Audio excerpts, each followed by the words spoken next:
Hello and welcome back to ISpeakSpokeSpoken.com. My name is James and today we are going to be looking at the 250 very important words in British English. Alright, so let's get started. What we have done today is we have split each thing into different sections.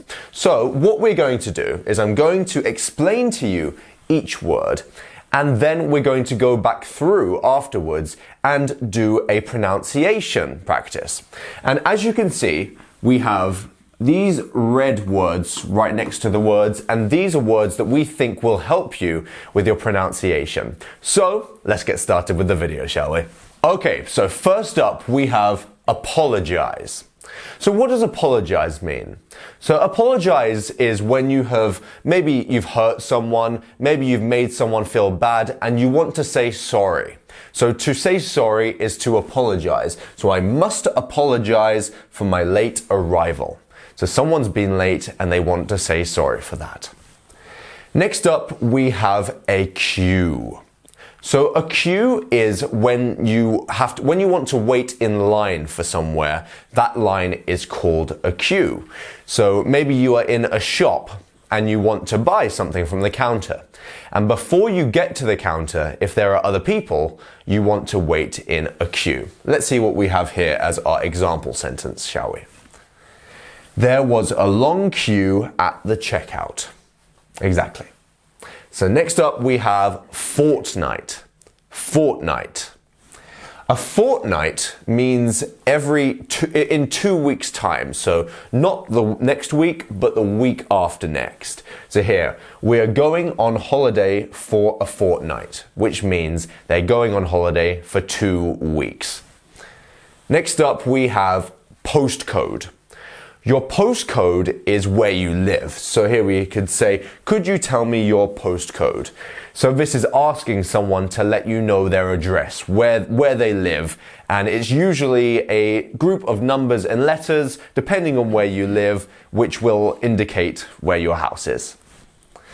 Next up, we have holiday.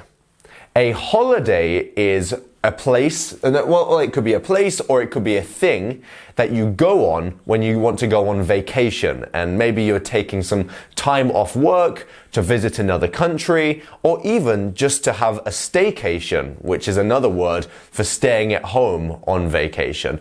And that is what we have as a holiday. So we're planning our holiday in Spain here. So if you want to look up at the top right hand corner of the video here, there's an I symbol over there, and if you click on that you can get everything that we have behind me on the board, and you also have a quiz over there. So if you want to get that, just click on that I button. If you're on a mobile device or you can't see the I button over there, you can look down in the description below and click a link and go over there and get all of the same resources. And yeah, just go over there and do that because it's great. So I just wanted to let you know the spelling of staycation is like this. So stay, and then we have cation. So this word here is actually a mixture of two words. So to stay somewhere, which is the verb to stay, and then vacation. So the meaning of this is when you stay at home and that is your vacation. And sometimes a staycation can be the best vacation. All right, so now let's go on to I'm going to now show you how to pronounce these words. And you have the phonetic transcriptions here as well, so we can have a look at those as well on at least some of the words here. So, apologize. And I want you to repeat after me as I say them. So I'm going to say it once. I want you to repeat. I'll say it again, and then you can repeat again. So here we go. Apologize. Apologize. Great. And as you can see here, we have our little mark here and our mark here, which means that this little bit here is the stressed syllable of the word. So it's not apologize. It's not apologize, it's apologize. You see? We go apologize. We're going up in the middle. So yeah, just remember that when we have those two marks there, that will be the stressed syllable of the word. Let's move on to Q. So if you want to say Q, Q. Remember that you want to go from your lips being outwards to inwards. So you, Q. One more time. Q. Great. And Q is only one syllable long, so we're not going to have any stressed syllables here. Fortnight. Fortnight. Great. Here we go. Postcode. Postcode. There we go. And remember, the T's are very light. We don't want to over-enunciate them. We don't want to say postcode. We say postcode. You see? It's very, very light. You can hardly even hear that T. Next up, we have holiday. Holiday. Keep on following along, guys, because the more that you repeat after me, the better your pronunciation will get, I promise you. And even if you feel like you sound silly, it doesn't really matter because no one's really listening, and also you're going to be the one with the amazing British English pronunciation. So it's worth it, in my opinion. Now let's move on to number 2. Food and dining, one of my favorite things to talk about. So, first up we have aubergine. So, I'm making a curry with aubergine and chickpeas. So, aubergine is a vegetable that is generally baked and it's eaten in a lot of curries and things like this. And it's a good vegetable and it's very healthy for you. As you can see here, we have the stressed syllable here. So, aubergine, not aubergine or aubergine. You see? Aubergine. So next up we have courgette.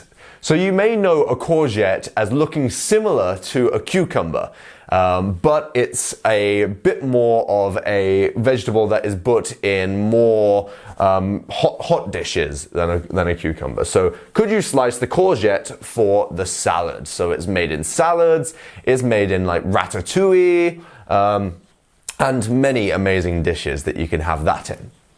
Next up we have biscuit. I absolutely love biscuits. Biscuits are the things that you may have laid out on a table in a party.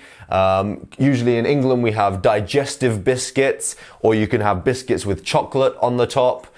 You can have chocolate chip biscuits. In American English they call biscuits cookies. But in British English, we have a bit of a difference in what we call a cookie. We call what they call cookies biscuits. Let's move on. So would you like a biscuit with your tea? Yeah, this is a very, very common mixture of foods and drinks. Here we have crisps. So crisps are what Americans call chips. And they are things that that have like salt on them. They're made out of potato, and finely chopped potato. And yeah, they're just really nice snacks. You can have salting vinegar, you can have cheese and onion, original, and anything you can think of, and you can find crisps of that flavor. I bought a packet of crisps at the shop. Okay, now let's look at takeaway. So takeaway is that thing that once you've hit the end of the week, you might not want to cook anymore, so you might choose to have a takeaway, which is when you order food from a restaurant or somewhere like that, and they will bring it to your house and you will have that food for your own without having to make it and without all of the mess of the dishes and all of those things. So, shall we order a takeaway tonight?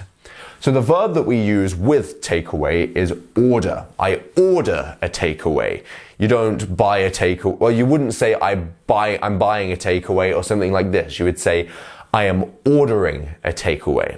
And this is the right verb to use to make this sound as natural as you possibly can. So let's now go through the pronunciations of these words, shall we? Number 1, aubergine. Aubergine. Remember, it's not aubergine, which this sounds like. It's aubergine. Aubergine. Good job, guys. Keep on following along, guys. Keep on following along. All right. Courgette. Courgette. Great. Good job. Biscuit. Biscuit. Good. Crisps. Crisps. Remember, it is a plural word here. So you can have one crisp, but quite generally we would say crisps, as it is the packet of crisps. So here, remember to get that ps sound at the end. Crisps. Great. Next up, takeaway. Takeaway. Perfect. And I wanted to just explain to you one more thing here. So another word for courgette, which is used actually mainly in American English, but you would be understood in British English, is zucchini. Zucchini. Great job here. So I'll write that down so you can see how that's spelled.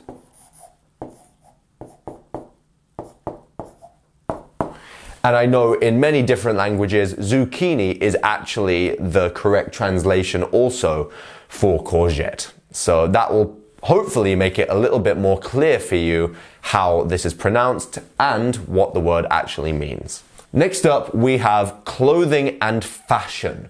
So it's very important to be able to talk about the clothes that you're wearing and the fashion that is going around, because they're very, very common subjects of conversation in daily life.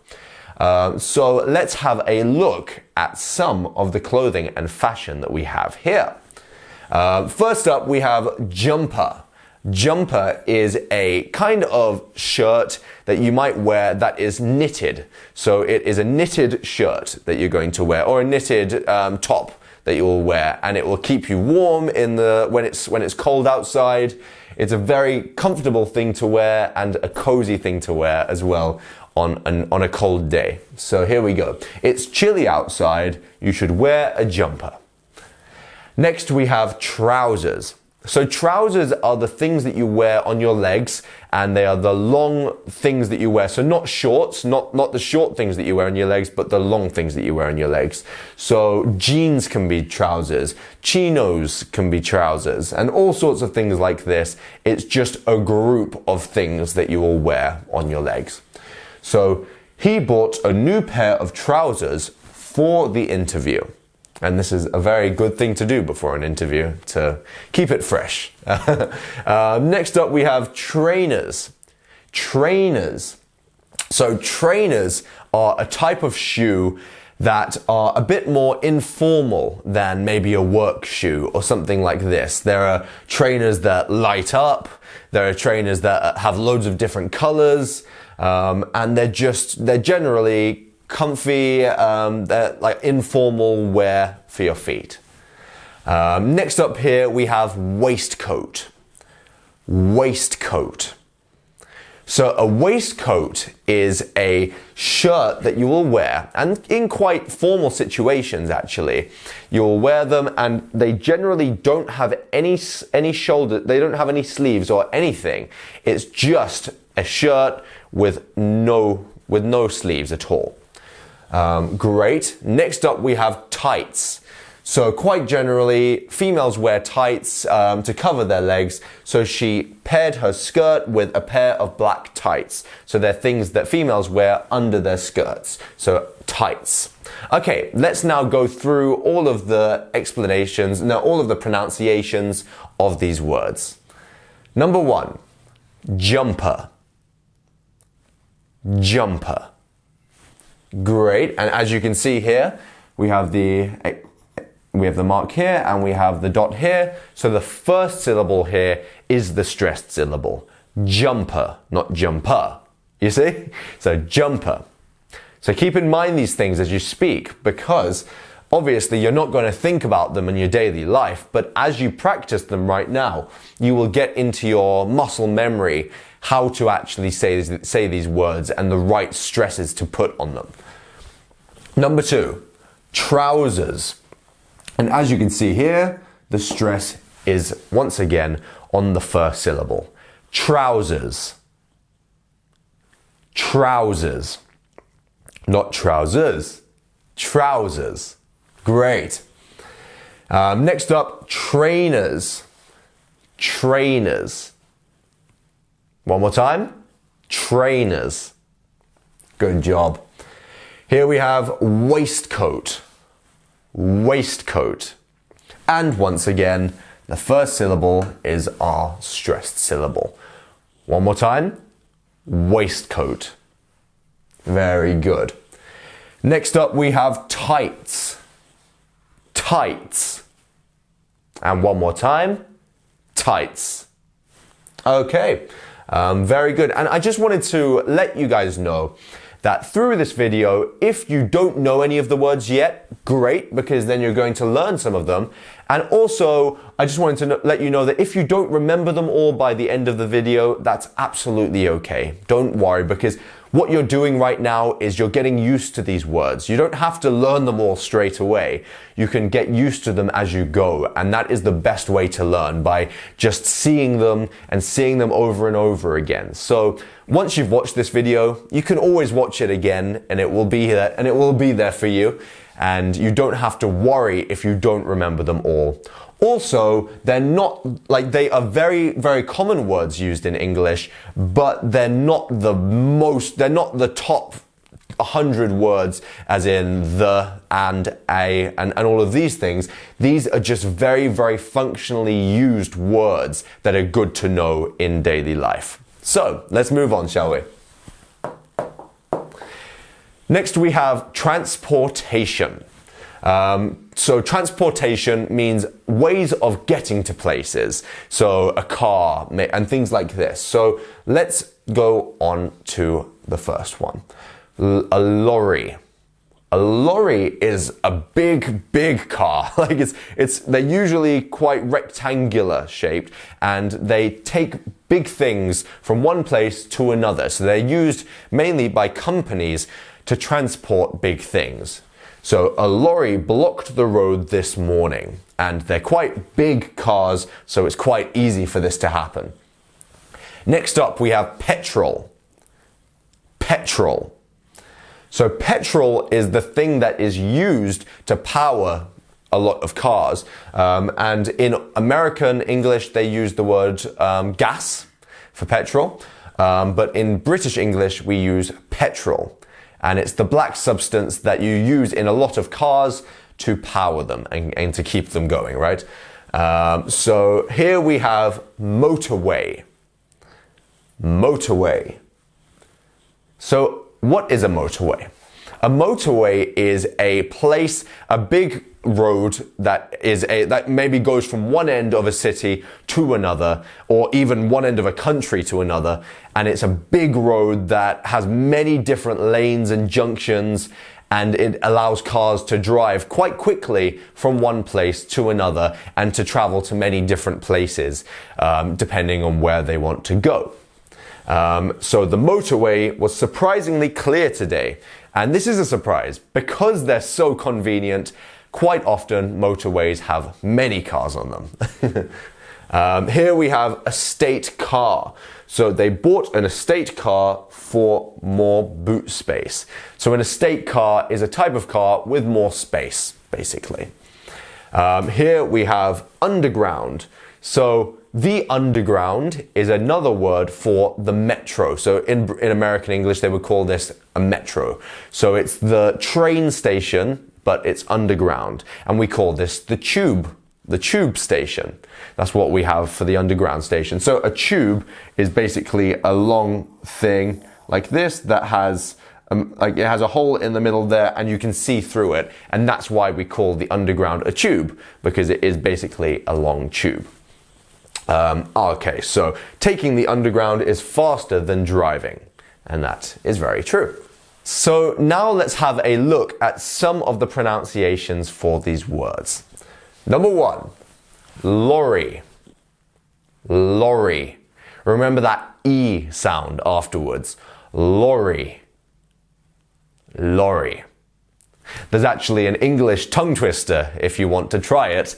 It goes red lorry, yellow lorry. It's not an easy one, but I'll write it down for you. So it's red lorry, yellow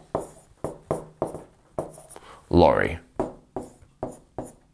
And try and say that one 3 times, and then you'll definitely be able to say lorry after you've practiced that one. So next up we have petrol.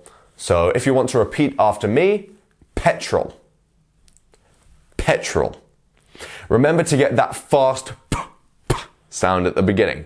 Petrol. Very good. And here we have motorway. Motorway. All right. A state car. A state car. So when we say car in British English, we don't say the r like in American English. We pronounce the r as It's quite a lazy sound in the mouth. We're not moving our tongue like r, like they need to in American English. With British English, we just let the tongue sit at the bottom of the mouth, ah. So if you want to practice after me, that R sound, let's go. 3, 2, 1, ah. Very good. Okay, so a state car. Next up, we have underground.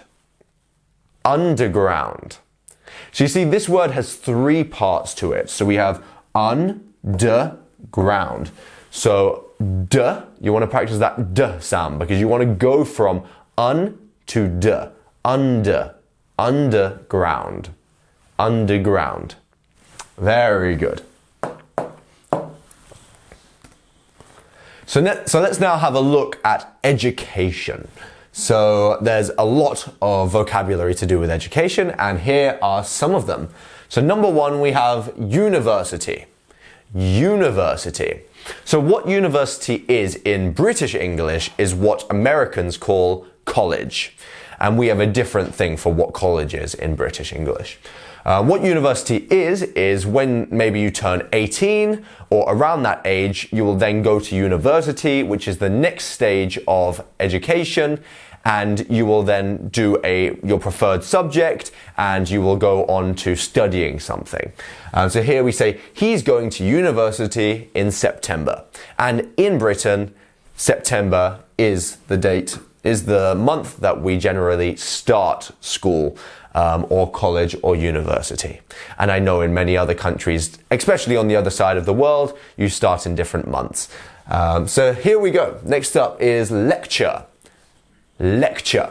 So a lecture is quite it's a word that's used mainly for university study. It's not, you wouldn't say I went to a lecture at school or at college. You would mainly say that I went to a lecture at university. So a lecture is generally where the students sit around and then the teacher talks to them for a long period of time. It's not generally a conversational class. It's mainly a class where the teacher is speaking and then the students are writing or listening. So the lecture on British history was fascinating. Next up, we have degree. A degree. So a degree is what you get once you have completed university. So it is what you are working towards as you go through your university education. So here we go. She earned her degree in English literature. Dissertation. A dissertation. So what a dissertation is once you've reached the end of university and you are in your final few months of university, what you're going to need to do is you're going to complete a very, very long essay. It's almost like a short book that you will then write on a specific subject or topic that you will choose yourself, and then you'll do a lot of research and a lot of gathering resources to write a dissertation that will get a good mark. So he's working on his dissertation about renewable energy. Next here we have tutor. Tutor. So what a tutor is is someone who can privately help you with a subject or a topic. So you may have an English tutor if you're learning English. An English tutor is someone who you will, so maybe once or twice a week or maybe even more, you will have a meeting with your tutor where they will teach you some things around the language and things like this. A tutor isn't like a university lecturer or something like this where you go formally to the university. You can formally go to a tutor, but it is much more of a privatized study method. So her maths tutor helped improve her grades. So now let's go through how we say these words, shall we? So number one, university. University. So make sure to follow along with the rhythm of how I say these words. University, not university, or anything like this. Not university, university. It's the ver. University. Great job. Okay. Lecture. Lecture. Keep on repeating, guys. The more you repeat, I promise, the better your pronunciation will get. Next up, we have degree. Degree. So you almost fall from the D to the gree. So degree. It's not degree or degree, it's degree. Degree. Good job. Next up here we have dissertation. Dissertation. One more time, it's quite a long word. Dissertation. And as you can see here, this part here is the stressed syllable. So dissertation, not dissertation or dissertation, is dissertation. The T is our stressed syllable here. Next up, we have tutor. Tutor. So as you can see here, the T and the U is pronounced like a CHU. Chew. Chew. So tutor, not tutor, it's tutor. One more time. Tutor. Very good, guys. So let's now move on to government and politics.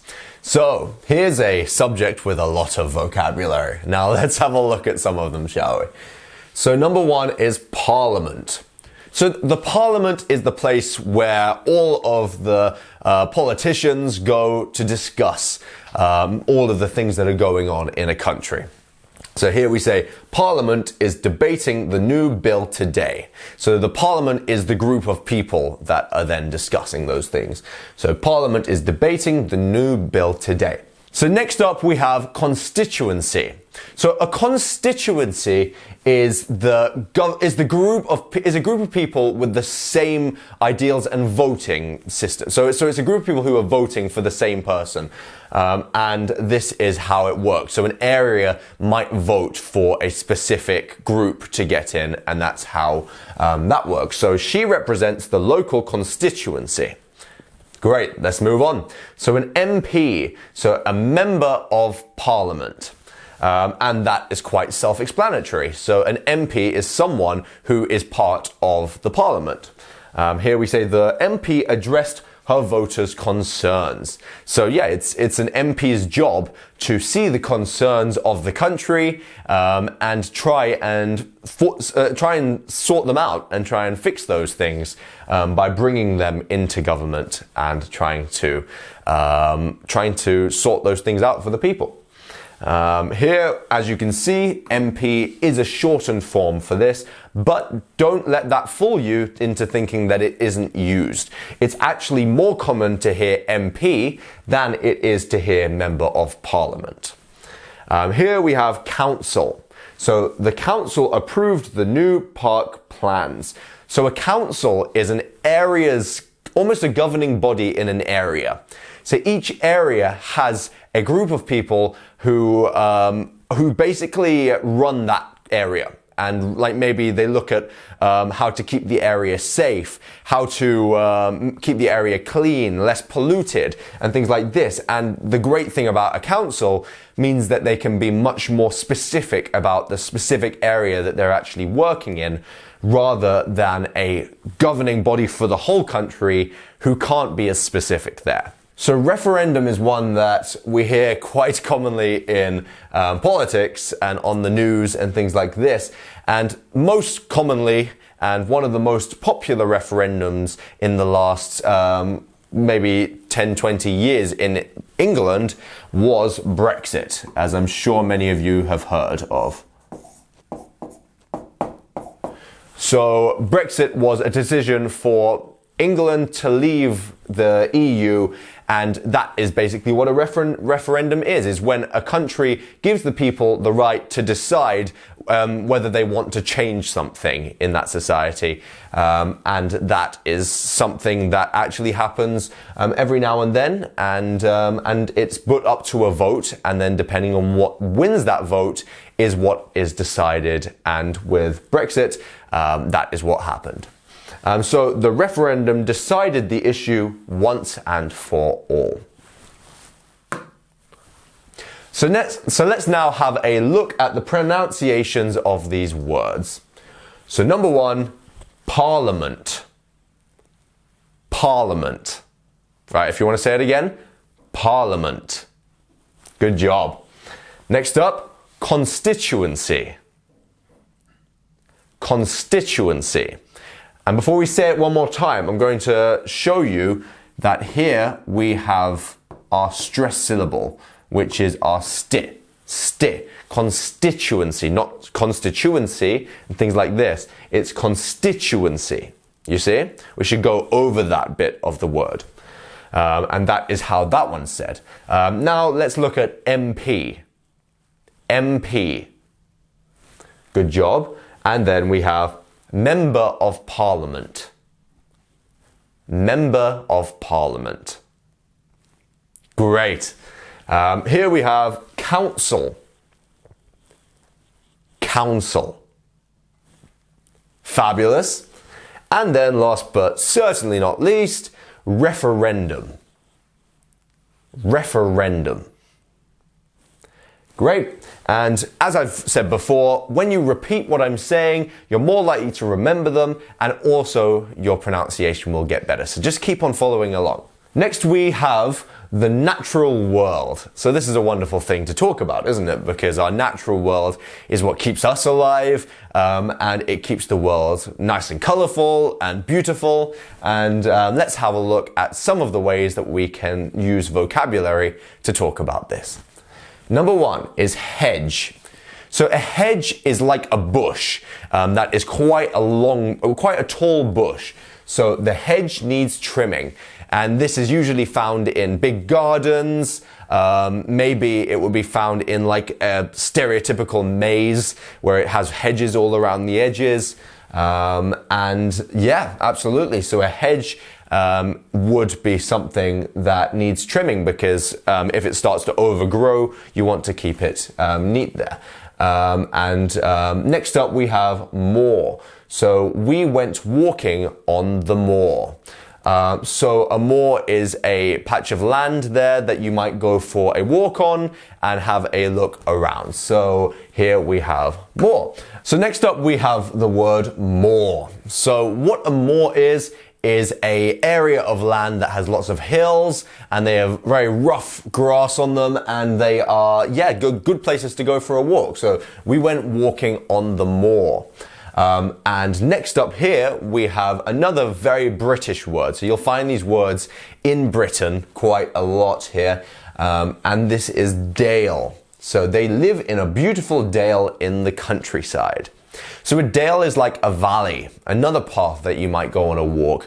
And a very popular dale in Britain are called the Yorkshire Dales. The Yorkshire Dales. All right, let's now move on to the next one, which is countryside. The countryside. So a countryside is an area of outside land, and it's basically any area that is basically the country. So you've got lots of grass, maybe some animals there, and it's a lovely place to be, and it's a very healthy place to be. So the countryside is especially beautiful in spring. And yeah, it's a lovely place to be when it's nice and it's getting sunny. Maybe it's like a beautiful sky, nice sunsets and things like this. Next we have orchard. So we picked apples in the orchard. We picked apples in the orchard. So an orchard is a place where people can grow plants and vegetables and maybe fruits. And it's a good place to go and pick apples, especially as long as they are your apples that you have planted. Now let's have a look at some of the pronunciations here, shall we? First up, we have hedge. Hedge. Make sure to not be saying edge, because it can be very easy to miss out that sound at the beginning, but it actually changes the meaning. So from edge to hedge. Get that breathy sound at the beginning. Breath. Sorry, I'm going to say breath. Hedge. Hedge. There we go. So that is great. More. More. Good job. Next up we have dale. Dale. Okay. Countryside. Countryside. And then orchard. Orchard. Great job, guys. Okay, let's move on to healthcare. So, here's some vocabulary to do with healthcare.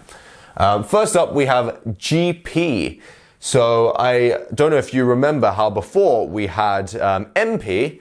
Here we have GP. So another similar thing where they have shortened the word to 2 letters. So what does GP mean? GP is a general practitioner. So a GP is who you would see if you went to a hospital just to go and see someone about something. You're not looking for a specialized doctor in anything. You were just going to get a checkup for something specific that maybe you want to just have a word with a random doctor about, and that would be a GP. So here we say you should see your GP if your symptoms persist, and a GP can forward you on to other doctors who are maybe more specific in that area. Next up we have a surgery. So a surgery is the thing where okay, so maybe you've broken your arm and you have to go into surgery to have it fixed. So they may put you to sleep with some anesthesia, and here you will with anesthetics, and you will go into a sleep. While you're asleep, they will then fix your arm, and that process is called a surgery. Here we have pharmacy next. A pharmacy. So a pharmacy is where you would go to pick up medicine. So once maybe you've been to the doctor, or maybe you just need to get some medicine for yourself, you would then go to the pharmacy to go pick that up. So here we say, I need to pick up, as you can see here, the good phrasal verb here that we use is pick up, to pick up something from the pharmacy. I need to pick up my prescription from the pharmacy. Right. Next up, we have a very common one in Britain, and if you come to England, you'll probably hear about the NHS. So here it's called NHS. NHS. And once again, we have a word that is broken down into just letters, and you'll see in English this happens quite a lot. Especially in words that are actually more formal in some cases. They will break them down into just letters for the word. So NHS stands for National Health Service. And what NHS is a service that is free for people to use if they get hurt or they injure themselves maybe at work, and then maybe they can get that fixed under the NHS. And yes, so NHS, remember to get that H sound in the middle, and we will actually go through the pronunciation afterwards anyway, but you can practice now while we go. Next up, we have consultant. So she was referred to a consultant for specialist treatment. So yes, the consultant is going to see what they need to be actually healed. So if someone's hurt, they will go to a consultant to then see what the next steps are for them in terms of healthcare and how to actually make them better. So now let's have a look at the pronunciations of these words, shall we? Number 1, GP, GP. And let's have a look at these words here. General practitioner. One more time. General practitioner. Okay, good job. And then we have number 2, which is surgery. Surgery. Very good. Let's move on to the next one, which is pharmacy. Keep on repeating, guys. Pharmacy. Very good.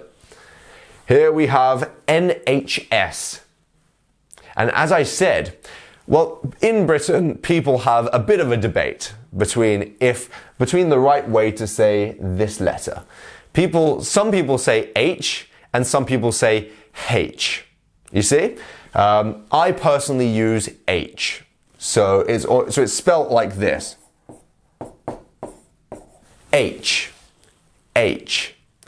So, NHS. NHS. Very good. Or you could say National Health Service. National Health Service. Perfect. And last but certainly not least, we have consultant. Consultant.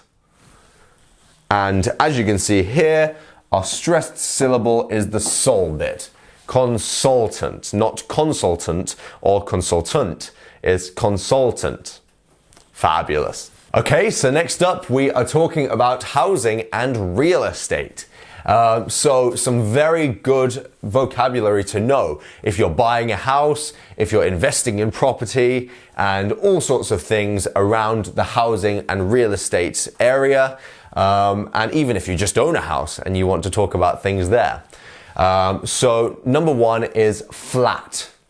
A flat. So what a flat is a section of a big apartment building. So you may have a big apartment with many different buildings that are like different rooms and buildings that people can live in, and this is called a flat. And you will call the big, let me do a picture of this. So a big building with maybe many windows, hopefully many windows, and then you have a door at the front, and then different people live in the different areas of this building. And this is called a flat, and then even the different rooms are called flats. So you can actually have one flat, or you can have multiple flats. You see what I mean? Okay. And in America, they call this an apartment, just so you know. So in American English, it's apartment. In British English, it's flat. Okay, next up, we have detached. Detached. So they live in a 4-bedroom detached house. So just detached is a type of house. So detached is a type of house that maybe has multiple areas in it, and that is how we would describe that part of the house. So a detached house. And notice how we are jumping once again from the d sound to the tatched. Detached. Detached. Very good. And we will go back to pronunciation afterwards. Next up, we have semi-detached. So our semi-detached house shares a wall with the neighbors. So yes, as I said, detached is when it is apart from everyone else. So maybe the house is completely stood on its own, whereas a semi-detached is, it shares maybe one wall with a neighbor. You see, it's not completely attached to everyone else, but you at least share one wall. Okay, so next up we have terraced. Terraced. So terraced houses are common in British cities.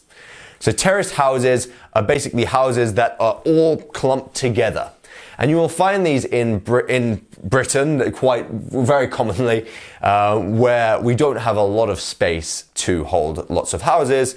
So what we do is we put them all together, and quite often they'll all look the same, and yeah, they'll all be right next to each other. And it can be quite difficult to make too much noise in these houses because everyone can hear through the walls all of the noises that you're making.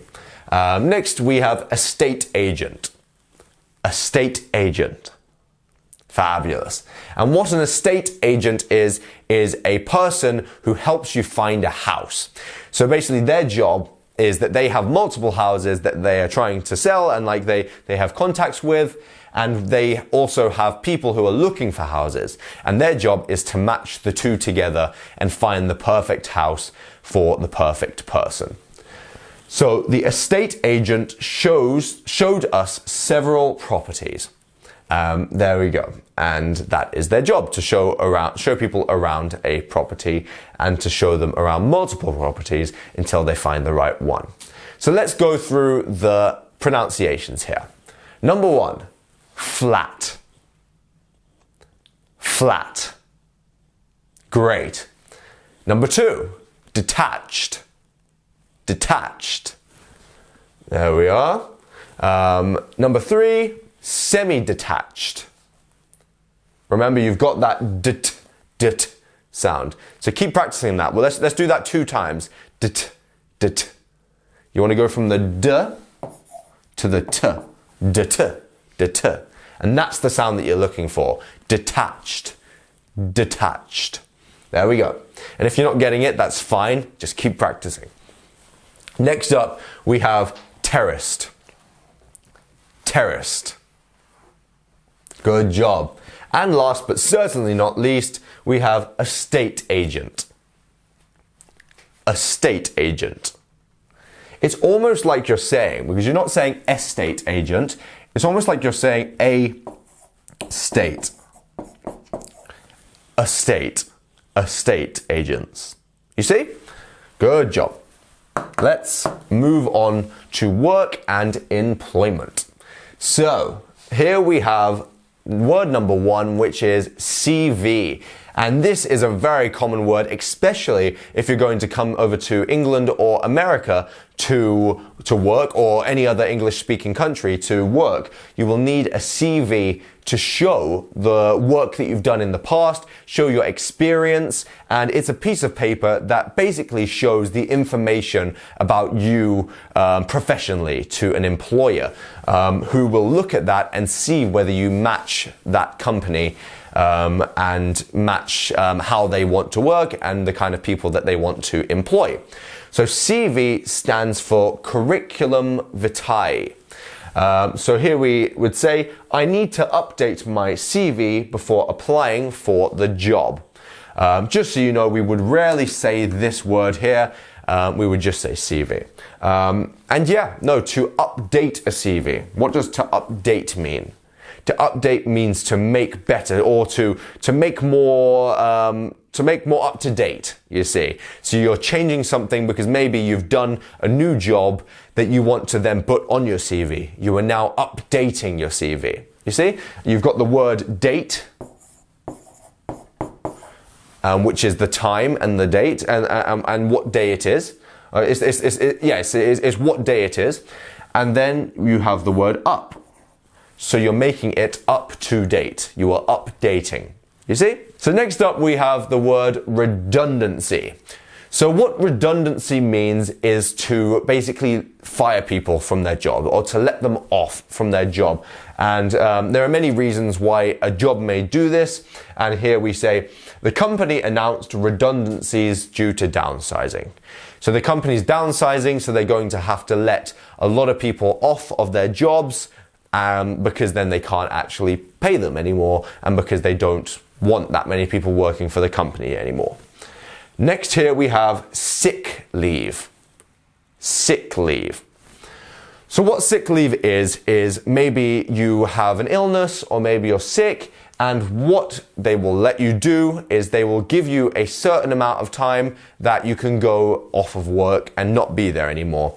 Some jobs, depending on the contract, will allow you to be paid for this time and give you sick pay, and some, I guess, with different contracts won't. But there is sick pay in some jobs for this. So she's on sick leave for 2 weeks. She's on sick leave for 2 weeks.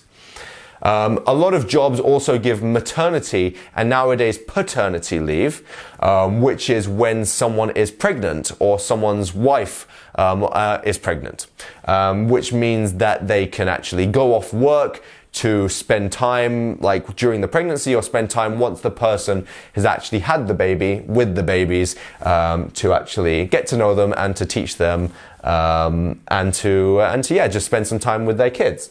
Next up we have payslip. Payslip. So generally the favorite day for most people is when the payslip comes, and a payslip is the thing that is sent to you along with the pay to show you all of the details of how much you've been paid, how much tax you've paid, and national insurance, and all of these things, and this will help you to understand and be able to break down your pay slip and figure out why you've been paid the amount that you've been paid. Next up we have union. So unions are very important things that have been established and created over time, and they really help employers not be used and to be kind of overused by employers. And they're a very good thing that are in place that have a set of rules that employers must follow to keep up the standard of living and working for those employees. And they have been set over time as there have been low standards of working quality for some people in time. So here we go. So the workers joined the union for better representation.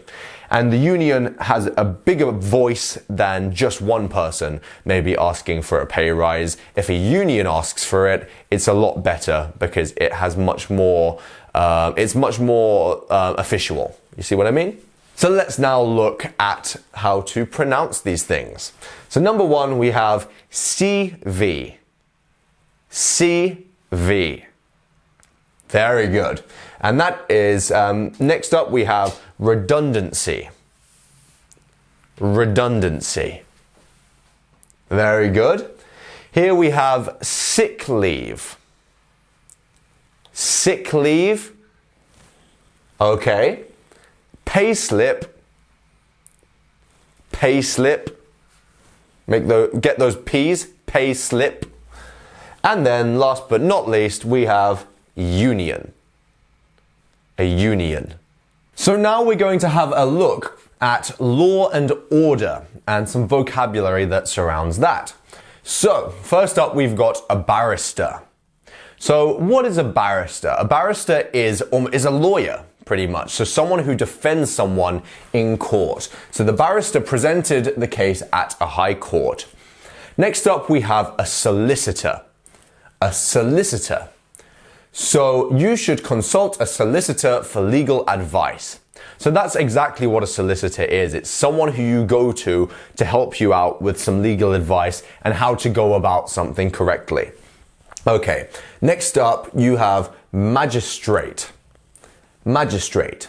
So the magistrate issued a fine for the offense. So a magistrate is a group of people who aren't from the court, but they go into the court from normal society. They're normal people who go to work in the court, and they issue some fines, and they go and see, and they go to help out with the court proceedings. Next up, we have jury. Jury. So the jury deliberated for 3 hours. So the jury are the official, almost judges. Well, they're not the judge, they're the people near the judge who are giving advice, they're asking questions, and they are there in the court as well to try and figure out what's going on with the case. Next up, we have verdict. So the verdict was not guilty. So the verdict is pretty much the outcome of the court case, of what's going on. So the verdict, the outcome was not guilty. So let's now go through some of the vocabulary and how they're pronounced. So, number 1, barrister. If you want to repeat. Very good. Barrister. Fabulous. Next up, we have solicitor. Solicitor. Remember that the S and the C here are pronounced exactly the same way. Solicitor. So get that S sound. Even if you sound a bit like a snake, that's exactly how you should sound. Solicitor. Solicitor. Very good. Next up, we have magistrate.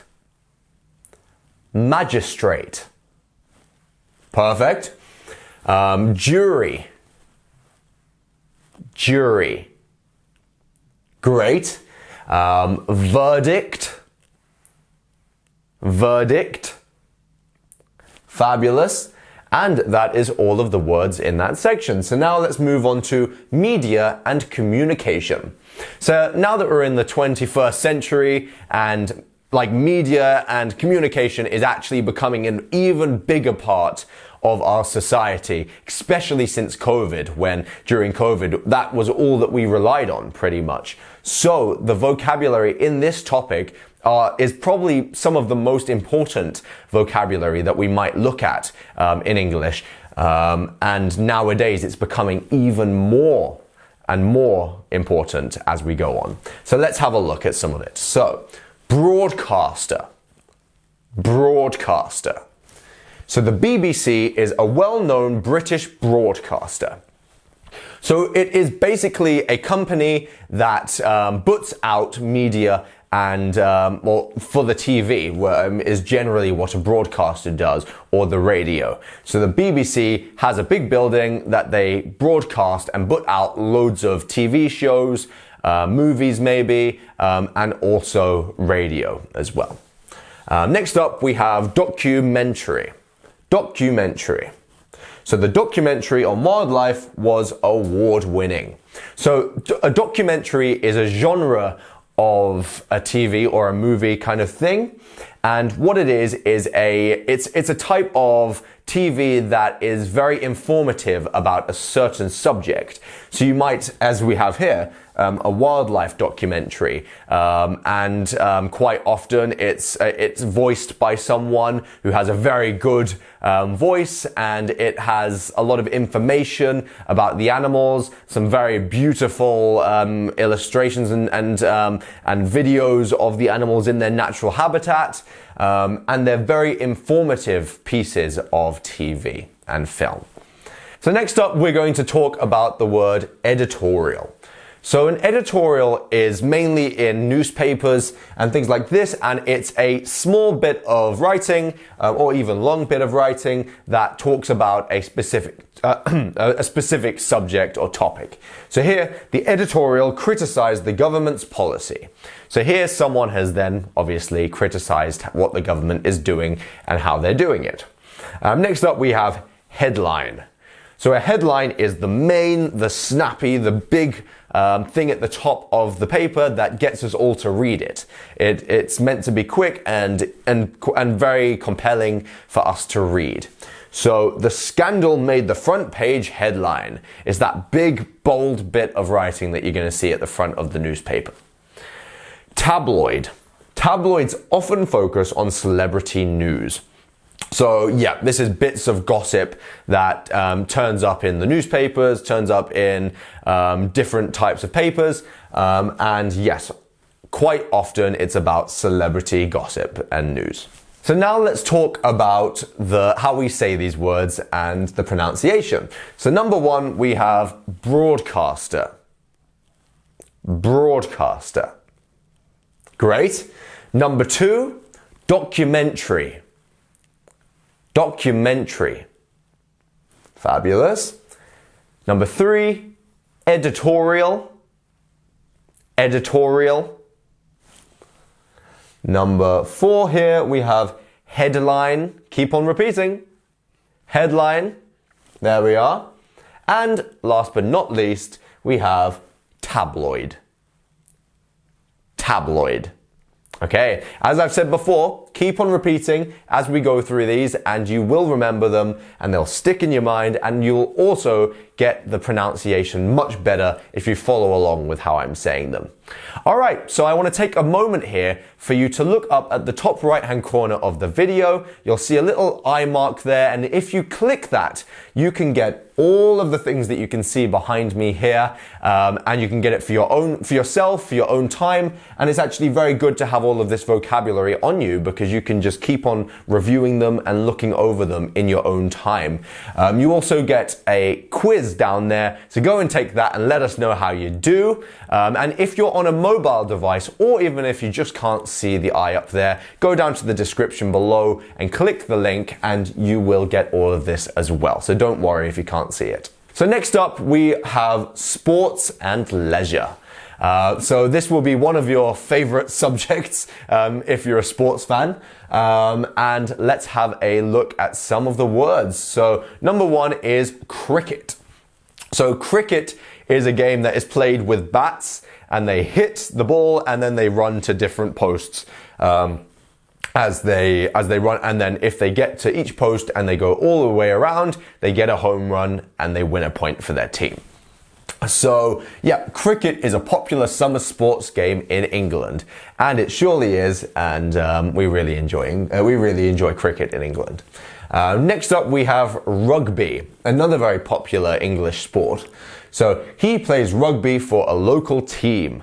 So rugby is a game that is played with quite a strangely shaped ball, and it's quite a physical game where lots of very strong people like basically run into each other for a lot of the game and throw the balls and things like this. If you're a rugby fan, I hope you don't get offended by my by my crude description of rugby. Here we have pitch. So what a pitch is the place in which someone plays a match. So someone plays a match of football on a football pitch, or a rugby pitch, or a cricket pitch or stadium. So the football match was postponed due to a waterlogged pitch. So this means that the pitch had too much water on it for the game to be played. Next up we have referee. So the referee blew the whistle for a foul. So the referee is the person who basically is on the pitch to make sure that all of the rules are followed. So the referee makes sure that if there's a free kick in football, that free kick is taken by the right team. If there's a penalty, that penalty will be taken. And in most games, you're going to have a referee. Even things like boxing have referees for very obvious reasons. Next up, we have gymnasium. So the gym for short, and more commonly used, the word gym. I go to the gym 3 times a week. So the gym is the place that people go to work out and to make sure that their body is in top condition. And it's a great place to go, and you'll find very supportive people there. And it's just a nice place to be. So there we go. Let's have a look at these pronunciations. So number one, cricket. Cricket. Fabulous. Number two, rugby. Rugby. Okay. Pitch. Pitch. Make sure to get that fast p sound. Pitch. Very good. Next we have referee. Referee. And as you can see here, we have our bit of the word that is stressed. So referee. It's not referee, or it's not referee. It's referee. You see? And last but certainly not least, we have gymnasium. Gymnasium. Or, for short, gym. Gym. Perfect. And there we go. So now we're on number 14, which is festivals and traditions. So these are very great things to talk about because actually a festival and a tradition really shows part of a country and a culture and really the vibrance of that country and culture. Let us know in the comments some traditions and festivals that go on in your country. We would love to hear about them and love to hear some of the traditions that go on. So let's get started, shall we? So first up, we have bonfire night in Britain. So bonfire night is a night that basically celebrates the downfall of Guy Fawkes, who was a person who tried to bomb Parliament hundreds of years ago. And what we do is, we celebrate this by putting fireworks into the sky. And we also, it's not as common nowadays, but they used to make big bonfires where they would put loads of things together that could catch fire, and then they would burn them. And that would create a bonfire that you could then roast marshmallows on and things like this. Next up, we have Boxing Day. So in England, we have Boxing Day, which is the day after Christmas, the 26th of December. Whereas I know in many countries they celebrate Christmas on the 24th of December, but we celebrate on the 25th. So Boxing Day is on the 26th.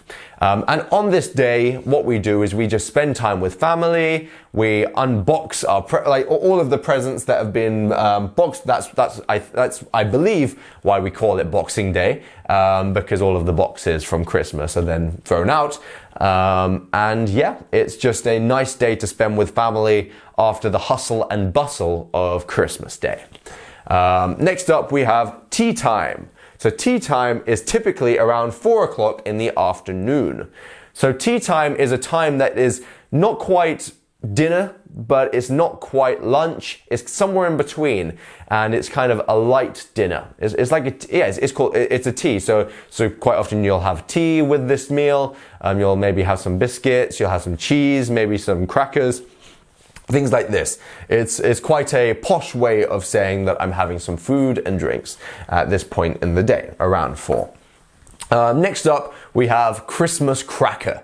This one is a tradition that happens on Christmas, where we have these things that are shaped in this kind of way, and then they go in and then they go back out. They're a bit like a sweet wrapper.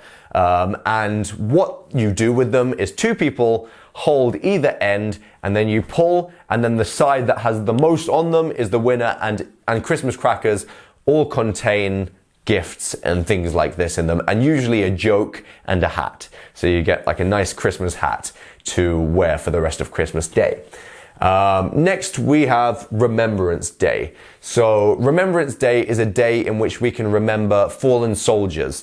And what we generally do is we buy poppies, which are like, they signify flowers that we then put on our chest, and the money that generally is paid for these poppies, then go on to pay for the charities of these things and for the families and people that were affected by these things. But it's a beautiful day when we can give thanks and remembrance to the people who died in those horrible catastrophes. Now let's have a look at some of the vocabulary and how we say them. So, bonfire night. Bonfire night. Make sure it's a bon and not a bomb-fire night. It should be B-O-N. So bonfire night. Next up, we have Boxing Day. Boxing Day. Great. Here we have tea time. Tea time. Okay. Christmas cracker. Christmas cracker. A bit of alliteration for you. And last but not least, Remembrance Day. Remembrance Day. Okay, let's move on. So now we're going to talk about the weather and the seasons, which is a very loved form of small talk in England. It's a way that if we are talking to someone and maybe we want to open the conversation that we don't really know what else to say, a very, very, very good topic of conversation is the weather. because we like to talk about this in England, and we also like to complain about it in England, because quite often we have kind of rainy weather. So let's have a look at some of these words, shall we? Number one, we have drizzle. Drizzle. So drizzle is a light rain. It is when it starts to rain a bit. So a light drizzle began to fall in the evening. So a bit of rain started to fall in the evening. Great. Number two is frost. So frost is when it's gotten so cold that the water on the ground has started to freeze and has become very frosty and slippery, and maybe it's not safe, but it can be also very beautiful weather as well. Next up, we have mild. So the winter has been unusually mild this year. So mild is when it's not too hot, it's not hot, but it's not too cold. So it's somewhere in the middle there. It's quite a nice temperature. Okay, so overcast. The sky was overcast, but it didn't rain. So this means that the sky was maybe grey. It looked like it was going to rain. It didn't look like the nicest weather.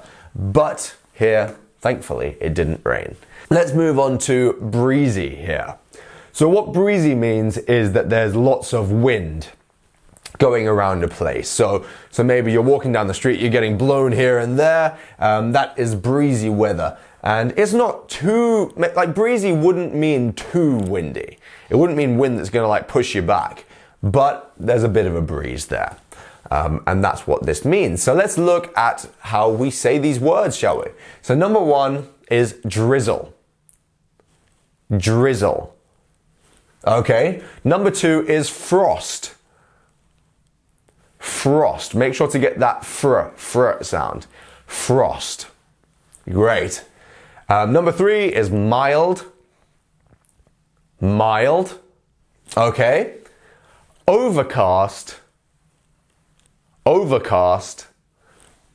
And breezy. Breezy. Okay. Let's now go on to technology and innovation. And like I said with the media one, this is another one that is very popular nowadays. And a lot of the vocabulary that you will learn here, you will use a lot in your daily life, actually. And yeah, they're very popular words that are good to know if you come to England or an English-speaking country. So here we start off with broadband. Broadband. So we updated to a faster broadband speed. So broadband is basically the speed of maybe your internet. And you have a provider who will provide you with that service. And depending on what you have in your house, depends on the speed of which that internet will work, and how well it will work for the things that you're trying to do. Next up, we have app. App. So it's much more common for us to say app than it is to say application. But that is actually quite a modern thing, because since the phone being created, and us now using applications on our phones, we started calling this an app. So here we have, I downloaded a weather app on my phone. So on your phone, you have the things that you download, and each thing that you download allows you to maybe play games, maybe have social media, and in this case, have a weather app that will tell them the weather properly. Next up, we have a tablet. So she uses her tablet to read books online. So there are now multiple types of tablets that you can get. You could get an iPhone, you could get an iPad, you could get a tablet, because there are actual tablets that are created just to be used, but they are big versions of phones that are used to watch movies on. You can read books on them, you can do multiple things on them, but they are generally much bigger than a phone. Next up, we have username. So these two words here, username and password, are two words that you will see as you enter most applications that require you to have an account. So here you will need a username, which is basically the name that you will go under for that company. Maybe you want to use your own name, maybe you want to use a fake name, but here you'll say your username must be unique. And on some things you can't have the same username as someone else. So as it says here, it needs to be a name that hasn't been used before, you see? And then password is the bit that's usually underneath the username, which definitely needs to be unique. And a password is something that only you know and only you should know, so then you can get into your account. And if someone else finds out about your password, then they can also get into your account. So it's a good way of knowing that your account is safe if only you know your password. So now we're going to look at how we say these words. So number one is broadband. Broadband. Number two is app or application. Great. Tablet. Tablet. Username. Username. And password. Password. Fabulous. Good job, guys. Next up, we're going to talk about finance and economy. So finance and economy. So the first word that we have here is accountant. Accountant. So yes, accountants are very helpful people who know how tax work, they know how the law works around money, and they are people who can really help you if you own a business or maybe you work for a business and that business will have accountants who help pay your wages. They deal with all of the money in that company, you see? So the accountant will review the financial statements. They're making sure that everything is up to date and proper in that company. Next up is bank holiday. So in England and probably and many countries around England and probably the world, we have bank holidays. So what a bank holiday is the day that many shops and things like this close and many schools close. So it's a day that kids are excited for as well because they get a day off school. And it is just a day where pretty much everything closes and you have a day at home. There we go. Next up, we have currency. So a currency is different kinds of money. So if you've ever visited another country, say England, so maybe you're in a country that uses the euro. And then if you're visiting England, you'll want to change your money over to another currency, which would be British sterling pounds. And that is the currency. So the currency in the UK is the pound sterling, you see? And next up we have inflation. Inflation. This is a problem that England has been dealing with for a bit of time now. So it's very, very commonly used right now, and you will hear this word a lot. So the central bank is aiming to control inflation. So what inflation is when the value of money becomes less. And it means that things become more expensive as time goes on. And quite often there's a problem between how much people are paid and how much things are worth, because as inflation hits, things get more expensive. And if people aren't paid more, then they aren't able to afford those things as much as they could before. So this is the juggling match that is often played between inflation and wages that people are paid. Next up, we have a mortgage. A mortgage. So they just applied for a mortgage to buy a house. So a mortgage is a loan that you are given by the bank or a private loan system. And the way it works is you apply for a mortgage, and once you are approved, the bank will then pay off the house. And then what you do is then you pay back that mortgage over time to the bank, and then interest will be added onto that over time with the mortgage. Okay, so let's now have a look at how we say these words, shall we? So number one is accountant. Accountant. Number two, bank holiday. Bank holiday. Three is currency. Currency. Next we have inflation. Inflation. Then we have mortgage. Mortgage. Make sure with mortgage, I know that we have the T here, which can be a bit confusing because it's not mortgage. but it is mortgage. So miss out that T completely. So yeah, make sure that that T is pronounced correctly. Next up, we are going to be talking about culture and literature. This is a very interesting topic because a lot of your English learning will be done through reading and through kind of it will be putting yourself into the culture of England and seeing how it goes, or the culture of America or many other British speaking countries. So number one, we have author. Author. You know what an author is? So an author is someone who has written the play or the book or whatever you are reading, that there is an author, the person who has written that. So the author will be signing books at the event. So quite often when an author has written a book, they will go around and do a book signing tour where they will sign the books as they go around. Number two is novel. A novel. So her latest novel has received critical acclaim.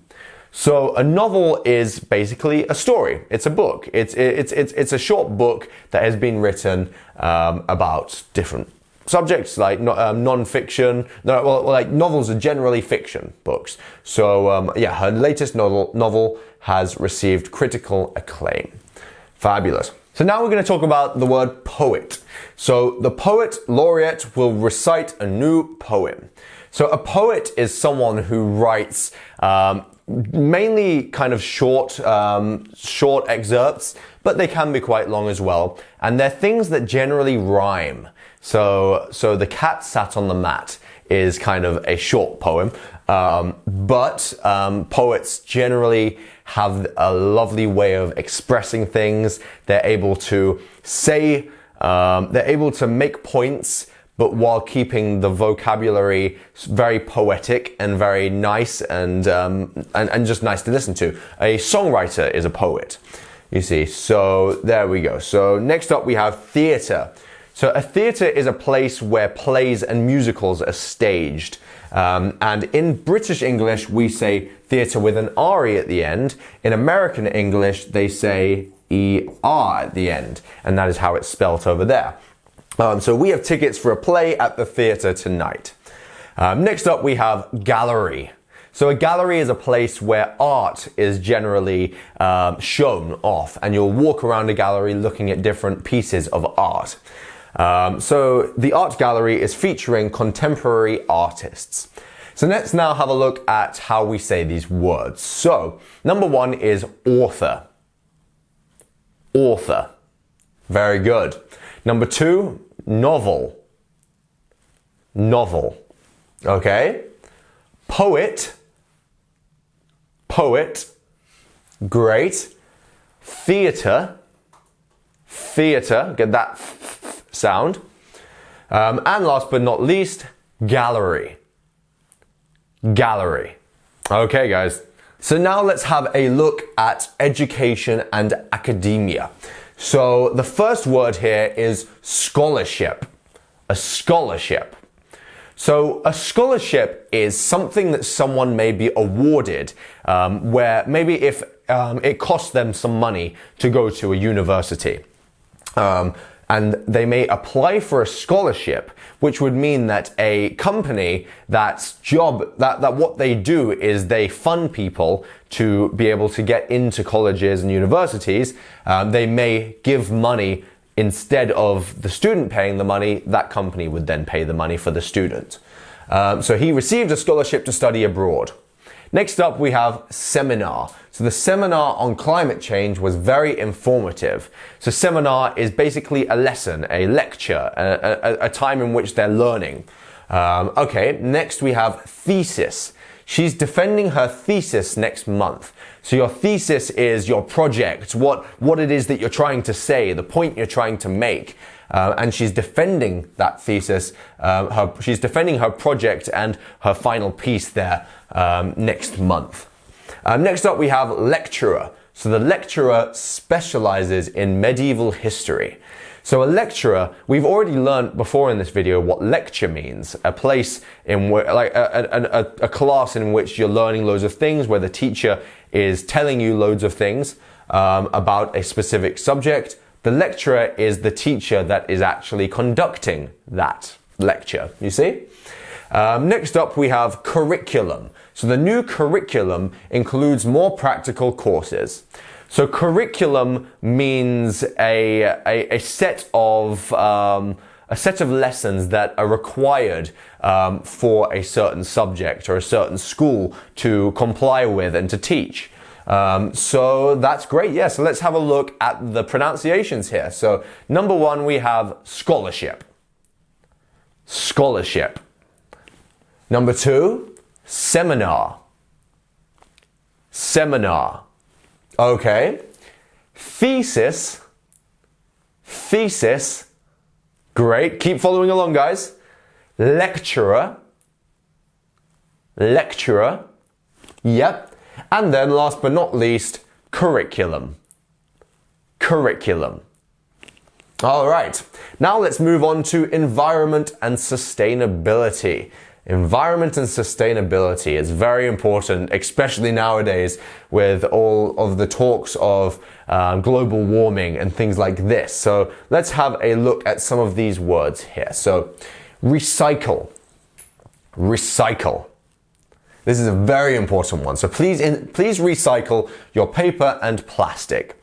So recycling means to put things in a certain bin that will then go off to be reused. And when something is reused, it's able to be, it's not just going to go into a landfill somewhere. It will stay in the system and actually keep the world much cleaner and renewable, you see? Oh, and the next word actually is renewable. So renewable energy sources are essential for sustainability. So as I said, yeah, renewable is something that can constantly be used and won't run out and will be used again and again and again. And what this will do is it will mean that we're not using different types of energy to just keep like finding new ways of destroying the planet by finding new ways of having energy. Next up, we have conservation. So wildlife conservation is a key focus of the charity.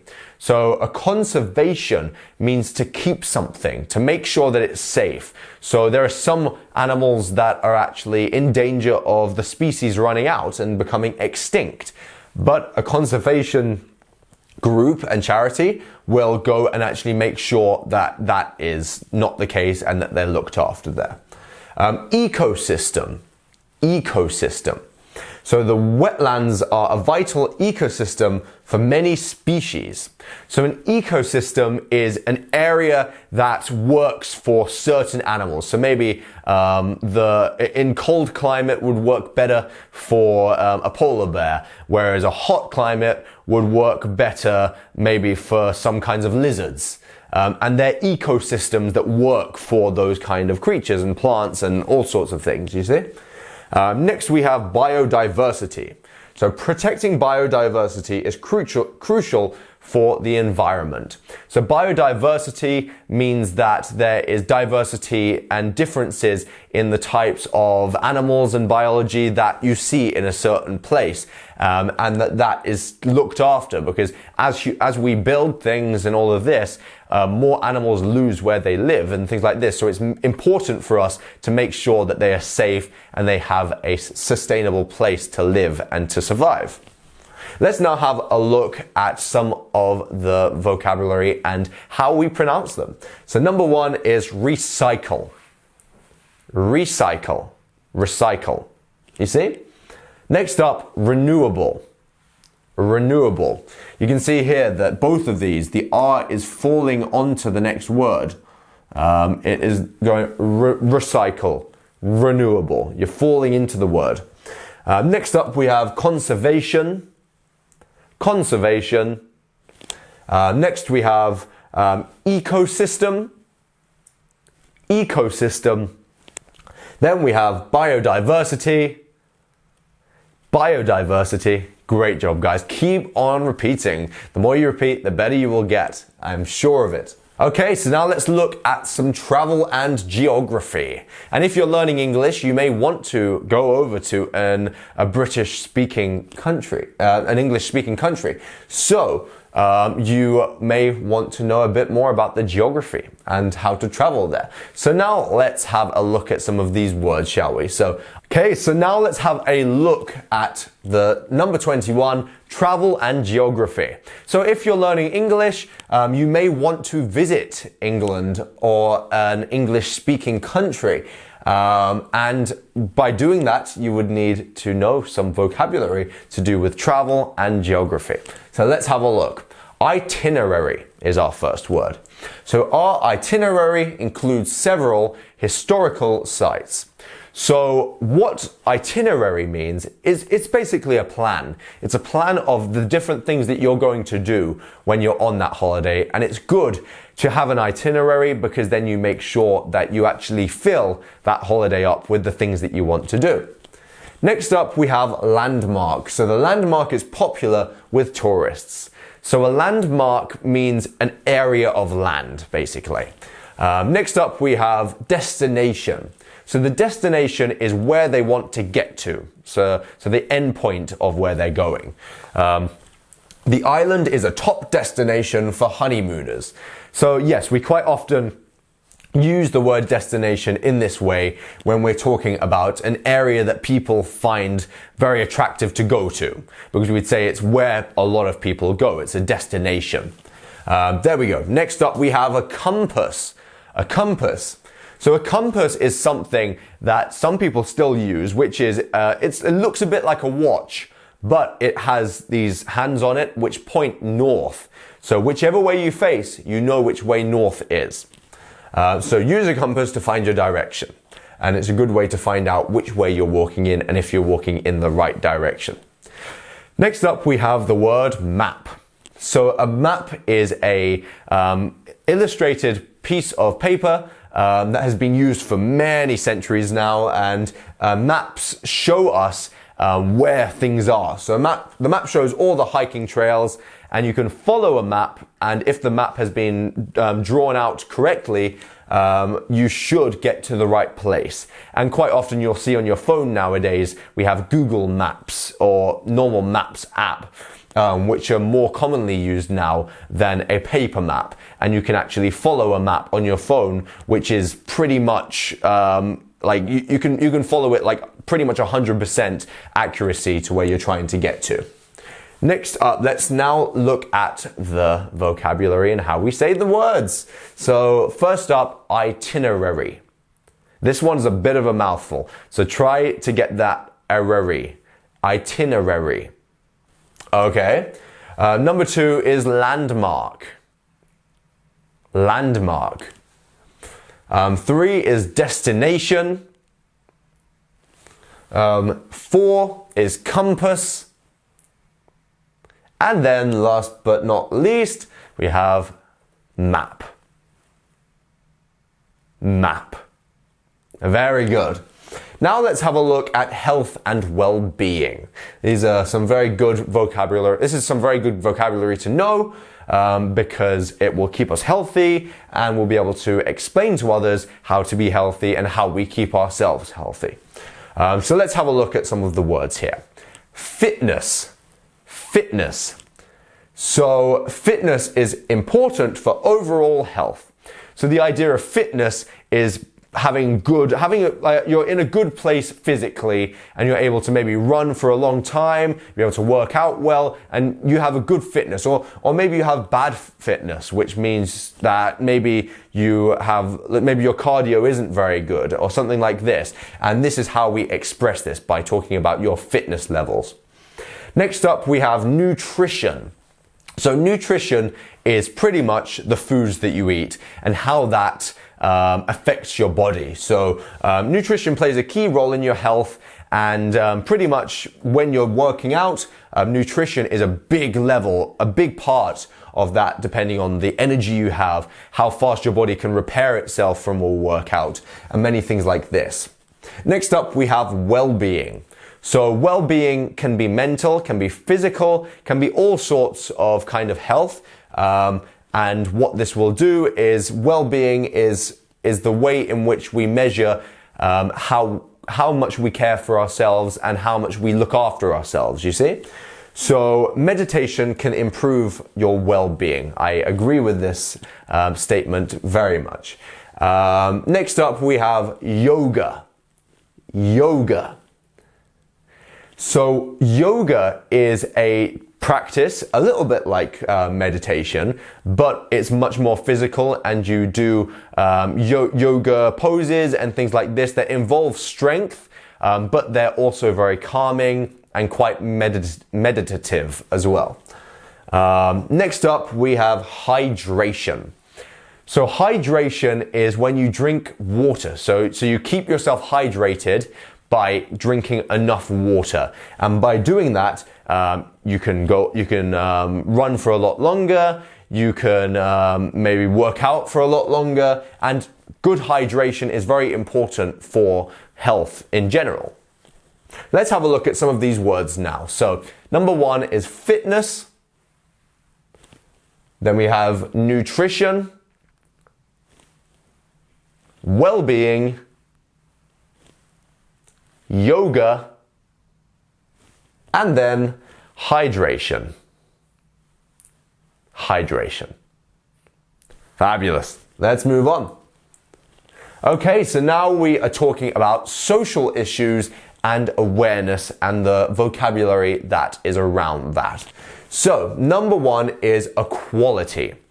So, equality is the idea that everyone is equal, and that they should be paid the same, that they should be able to have the same opportunities for the same jobs and things like this. So, equality is people being equal on the same level. So here we say the campaign focuses on equality for all. Okay, let's move on. So diversity. So we value diversity in our workplace. So if a workplace isn't diverse, there aren't many different cultures, different races, and many different types of people in general. So diversity is us keeping diversity in the workplace is keeping the employment levels being open to all and ready to employ everyone. Next up, we have sustainability. So sustainability is a core principle in our company. So sustainability is it can be sustainability by the products that we buy and things like this. So how good are those things for the planet? How much can they be recycled and things like this? Sustaining the world and things like this. So a company that cares about sustainability cares about the moralistic side of keeping our world healthy, you see? Next up, we have a volunteer. So a volunteer is someone who decides to work for a place or a company or something like this for free. And they volunteer by saying, okay, I will work for this place for free because I really care about what that company's doing or something like this. So many people volunteer in their local community, and this is because they care about the community and they want to volunteer to help it out and play their part. Next up, we have awareness. So the word awareness means when you know about something. So you're aware of that thing. So now let's go through these words here. So number one, equality. Number two, diversity. 3, sustainability. 4, volunteer. And 5, awareness. Great. Now let's have a look at daily life and routine. So the first one is schedule. So a schedule is very good to keep because it helps you keep track of time. So when you schedule, you set a time to each thing that you're going to do on a daily basis or a weekly basis or even a yearly basis. So I need to check my schedule for the week, you see? Next up, we have an errand. An errand is a thing that you need to do. It's a job that you need to do, and you have set yourself to do. You might have set yourself some errands as part of your schedule. I have several errands to run today, and we run errands. That is the verb that we use when we're saying that we're going to do an errand. We run an errand. Next up, we have a routine. So a routine a bit differently to a schedule actually they can be similar. A routine is something that you do on a daily basis or a weekly basis. And like good routines are very helpful, whereas bad routines can be very unhelpful, you see?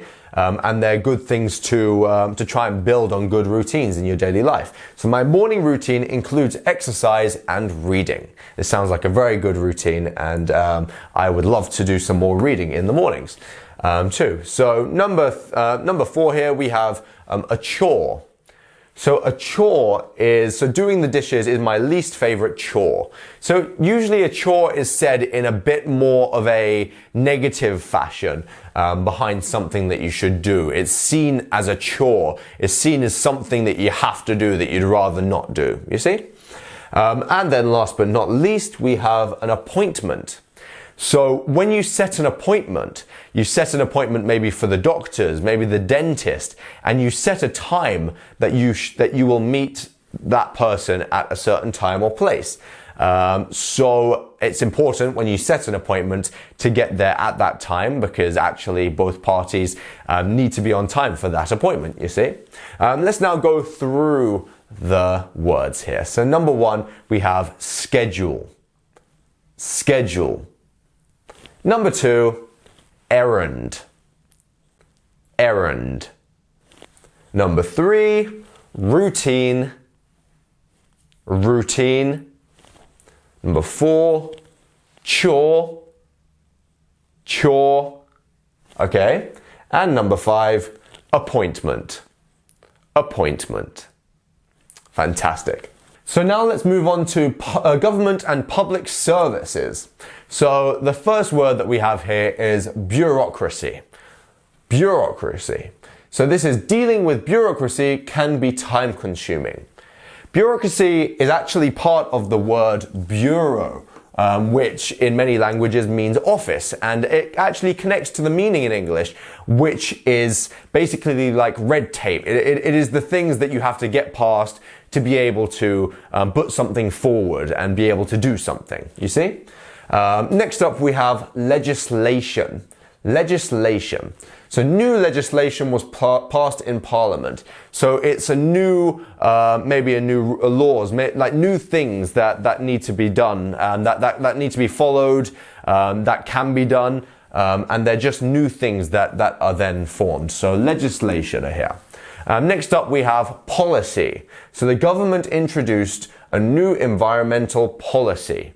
So a policy is like an idea. So a policy is something that they almost believe in. So the government introduced a new environmental policy. So it's something that should be followed to do with the environment. Next up, we have public sector. She works in the public sector. So the public sector is, the area in which they focus on the public and how that runs and looking after the people. So she works in the public sector there. Next up, we have vote. To vote. So everyone eligible should vote in the election. So when you have a vote, it is an ability to be able to say who you want to be in power, and you can vote them forward. It is good to have a vote, because then at least you have the power to influence who is in power of you. And there we go. So let's go through these words here. So number 1, bureaucracy. Bureaucracy. Number 2, legislation. Legislation. And that one's a bit of a tongue twister, so let's go one more time. Legislation. Very good. Policy. Policy. Fabulous. Public. Public. And last but not least, vote. Vote. Great. Next up, we have arts and entertainment. So here we have plenty of vocabulary for you to learn. So let's go. Number 1 is cinema. A cinema. So a cinema is a place where they show movies when they first come out. So you have like a big screen, you go and sit in the audience and you can go and watch that. movie. So the cinema is showing a new blockbuster this week. Next up, we have exhibit. So the museum's new exhibit opens tomorrow. So an exhibit is it's something that is showing something, you see? So an exhibit, so it's almost like a show. The museum's new exhibit, it's an area in which they're showing something new. We have festival. So a festival is a place in which maybe music is played, maybe there's magic, juggling, and all sorts of things. And it is usually outside that you would have a festival, and all sorts of things like this. So the annual music festival attracts thousands. There we go. We have novelty. So the novelty of the situation wore off quickly. So the novelty is almost the excitement of something being new. And then over time, maybe it feels less new and it feels normal. So the novelty of that. And last but not least, we have premiere, which means the first of something. So maybe a movie's coming out and you go to the premiere and that's the first time that movie will be played. So that's what we call that. Let's now have a look at the pronunciation. Number one, we have cinema. Then we have exhibit, festival, novelty, and premiere. Great, let's move on. Okay, so now let's have a look at some historical and geographical terms. So number one, we have archaeology. So he's studying archaeology at university. So archaeology is the study of rocks and the earth and things like this. So an archaeologist would find a fossil, which then helps us figure out how the dinosaurs lived and things like this, and many different archaeological substances that they will look at. Next up is a capital. So the capital of the UK is London. It's the central city of that country. Next up we have dynasty. The Tudor dynasty ruled England for over a century. So it's when a ruling family rule over someone. So it gets passed down from parent to child, and that's how it goes. An empire. So the British Empire once spanned the globe. So empires were once popular, and what they were groups of people who then owned many different countries and lands all over the earth. The British Empire was one of those empires around the world. Next up, we have monarchy. So the monarchy is the royal family. It is a royal family system, and that's how that works. So let's have a look at how we say these words, because there are some big ones here. First up, archaeology. Archaeology. Good job. Next up, we have capital. Capital. Then we have dynasty. Dynasty. Empire. Empire. And then we have monarchy. Monarchy. Great, good job. Okay, so now we have science and technology that we're going to be talking about. So the first one here is algorithm. So the software uses a complex algorithm. So an algorithm is almost like a rhythm of maybe numbers, a specific system of something. So yeah, the system's software has a complex algorithm there. Next we have data. So the word data means all of the numbers. Say a business is making lots of sales in different countries. So maybe however many sales that business has made in all of those countries is the data there. It's basically anything that contains numbers there. Next we have innovation. So innovation is very important in our world. It is when someone is creating something new. It's being innovative. So the company is known for its innovation. Next we have research. So research is when you maybe go on the internet, maybe you read books, and maybe you meet people to learn something more about a topic. You are doing your research about that. So next we have tech. So tech is short for technology. And what tech is it is anything that includes computers and big computer systems there, or even telephones and things like this. So let's have a look at these words now. So algorithm. Algorithm. Keep repeating after me, guys. Next we have data. It's not data, it's data. Great. But in American English, they do say data. But we would say data in British English. Next up, we have innovation. Innovation. Great. Then there's research. Research. Okay. And last but not least, tech. Tech.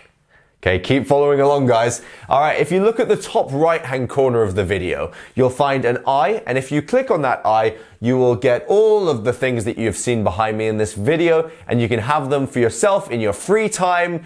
If you are on a mobile device, you can also go down to the description below, and you can click the link down there as well. And in both of them, you also have a quiz that you can take as well. So go down there and let us know how you do, because we'd love to know. Next up, let's move on to business and finance. So in business and finance, we have plenty of vocabulary here. So first up, we have asset, an asset. So real estate is a valuable asset. So an asset is something that makes you money. So real estate can make you money if you do it right. That is how it is made into an asset. Next up, we have equity. So they have significant equity in their home. So equity is the money that is within that place. Is how much money is stored in the buying of their home. So how much money do they have in that? You see what I mean? Next up, investment. So when you invest in something, you are putting money into something with the hope and the trust that something will come out of it, and you're investing in that thing. So some people invest their money in something with hope that they'll get even more gain after, like from that money, you know, so money is making money. Or maybe even someone invests their time into something, and then with hope that they'll get some kind of value out of it. Next up, we have market. So the stock market fluctuated today. So the market is wherever things are bought, where things are bought and where things are sold. So the stock market is where people buy stocks in hopes that their money will be increased through the stock market going upward. So next up, we have profit. Profit. So profit is how much money someone makes off something. So maybe a business is selling a product, and you have to take into consideration how much it costs to make and to ship that product and to store that product. Whereas the profit is all of the money that is made after all of those costs and everything else that is taken home and or invested back into the business. Great. So let's now have a look at some of these of how we say these words. So first up, we have asset. Asset. Great. We have equity. Equity.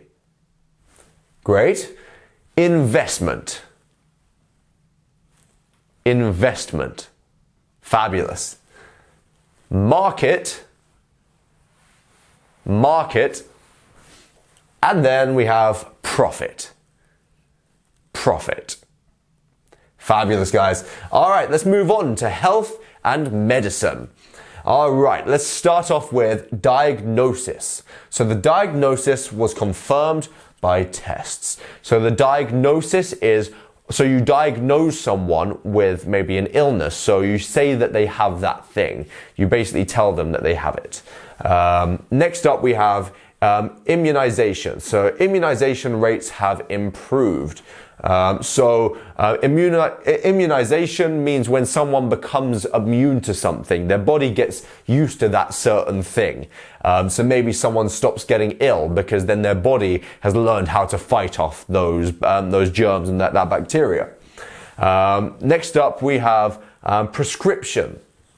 So the doctor wrote a prescription for antibiotics. So prescription is what the doctor, so to prescribe is the verb, and a doctor would tell you, you should take this medicine, and he prescribes you with that medicine. You see? Here we have symptom. So a symptom is something that happens to your body that may make you think, okay, maybe I have an illness, maybe I have a cough, I have a sore throat, maybe I have the flu. Like you see, these are symptoms of the flu. Next up, we have therapy. Therapy. So there are different types of therapy. There's physical therapy. There's also more mental therapy, which is all pretty much very similar. So therapy is when someone is there to help work on something. Physical therapy is there to aid in someone's recovery. Whereas someone's like more mental side therapy is when someone can go and talk to someone and maybe talk through their problems, and it's a good place for people to go and maybe just have someone to talk to about maybe stressful things in their lives. So let's have a look now at how we say these words. Number one, diagnosis. Diagnosis. Fabulous. Immunization. Immunization. Great. Prescription. Prescription. Symptom. Symptom. And then therapy. Make sure to get that sound. Therapy. Good job, guys. Next up, we are talking about the environment and climate. So these are, as I've said before, they're very important topics to discuss. So climate is the weather, like what is going on with the weather in the world. So climate change is a pressing issue. So as climate change happens, right now the world is heating up. So the climate change is basically creating global warming. That is what the climate change is. Next up, we are going to talk about the word emission. Emission is all about not wanting things like gas and smoke and like things that aren't good for the environment to go into the atmosphere, because these are things that create global warming and things like this. Emission reductions are urgently needed, and there is an outcry in the world right now for like companies and factories to look at the emissions that they're putting out into the world and to try not to. Also cars, when people drive around in cars, this puts out emissions into the world. Next up, we have pollution. Air pollution affects many cities. So pollution is when there is poor, maybe air quality, maybe people are littering on the floor, and all of this creates an unhealthy environment. And when the air quality is bad, people are breathing in bad air, and it can result in disease and bad quality of health, you see. Renewables. Investment in renewables is increasing. So it's investment in things that can be recycled, that can be renewed and used over and over again to keep the pollution, the emissions, and the climate better. Next up, we have sustainability. So sustainability is key to future development. So things that will be sustainable for the world to use. There are many resources that we only have a certain amount of in the world. And there are like certain things that we can't actually use forever. We can't sustain that forever. But there are certain things that we have that can be sustained for a lot longer and hopefully keep our world a lot healthier for a lot longer. Let's now have a look at how we say these words. Number 1, climate. Number 2, emission. Number 3, pollution. 4, renewables. And 5, sustainability. Okay, let's now look at some legal terms. Okay, so the first one is contract. Contract, so the contract was signed by both parties. So what a contract is a piece of paper that maybe one person signs it, maybe two people sign it, but the way what it is for someone to agree to something. And you formally agree by signing your name in a contract, and with that you solidify that that is what you agree to. You see? Number 2 is a lawyer. So a lawyer may actually write up a contract, and that's part of what they do. And a lawyer's job is to look after someone's legal, legal fees, anything legal. A lawyer is looking after their client and making sure that they have the information and that they are doing the right things legally, so then they don't get into trouble. So next up we have the word plaintiff. So a plaintiff is someone who believes that they are that they believe that they need legal help. They have maybe been in an accident, or maybe they've been hurt by someone, and they want to take that to court. So they are then a plaintiff. So the plaintiff filed a lawsuit. You see? Next up, we have regulation. So new regulations have been introduced. So regulation is basically what is normal for that thing. So the regulations have been introduced. There are new things that they need to follow in that system. Next up, we have a trial. A trial is basically where someone goes into court and they are trying to explain maybe why they are innocent, or maybe someone's trying to explain why someone else isn't innocent or they're guilty, and that is the trial. So the trial is scheduled for next month. That is the, there we go. So now let's have a look at some of these words and how we say them. Number 1 is contract.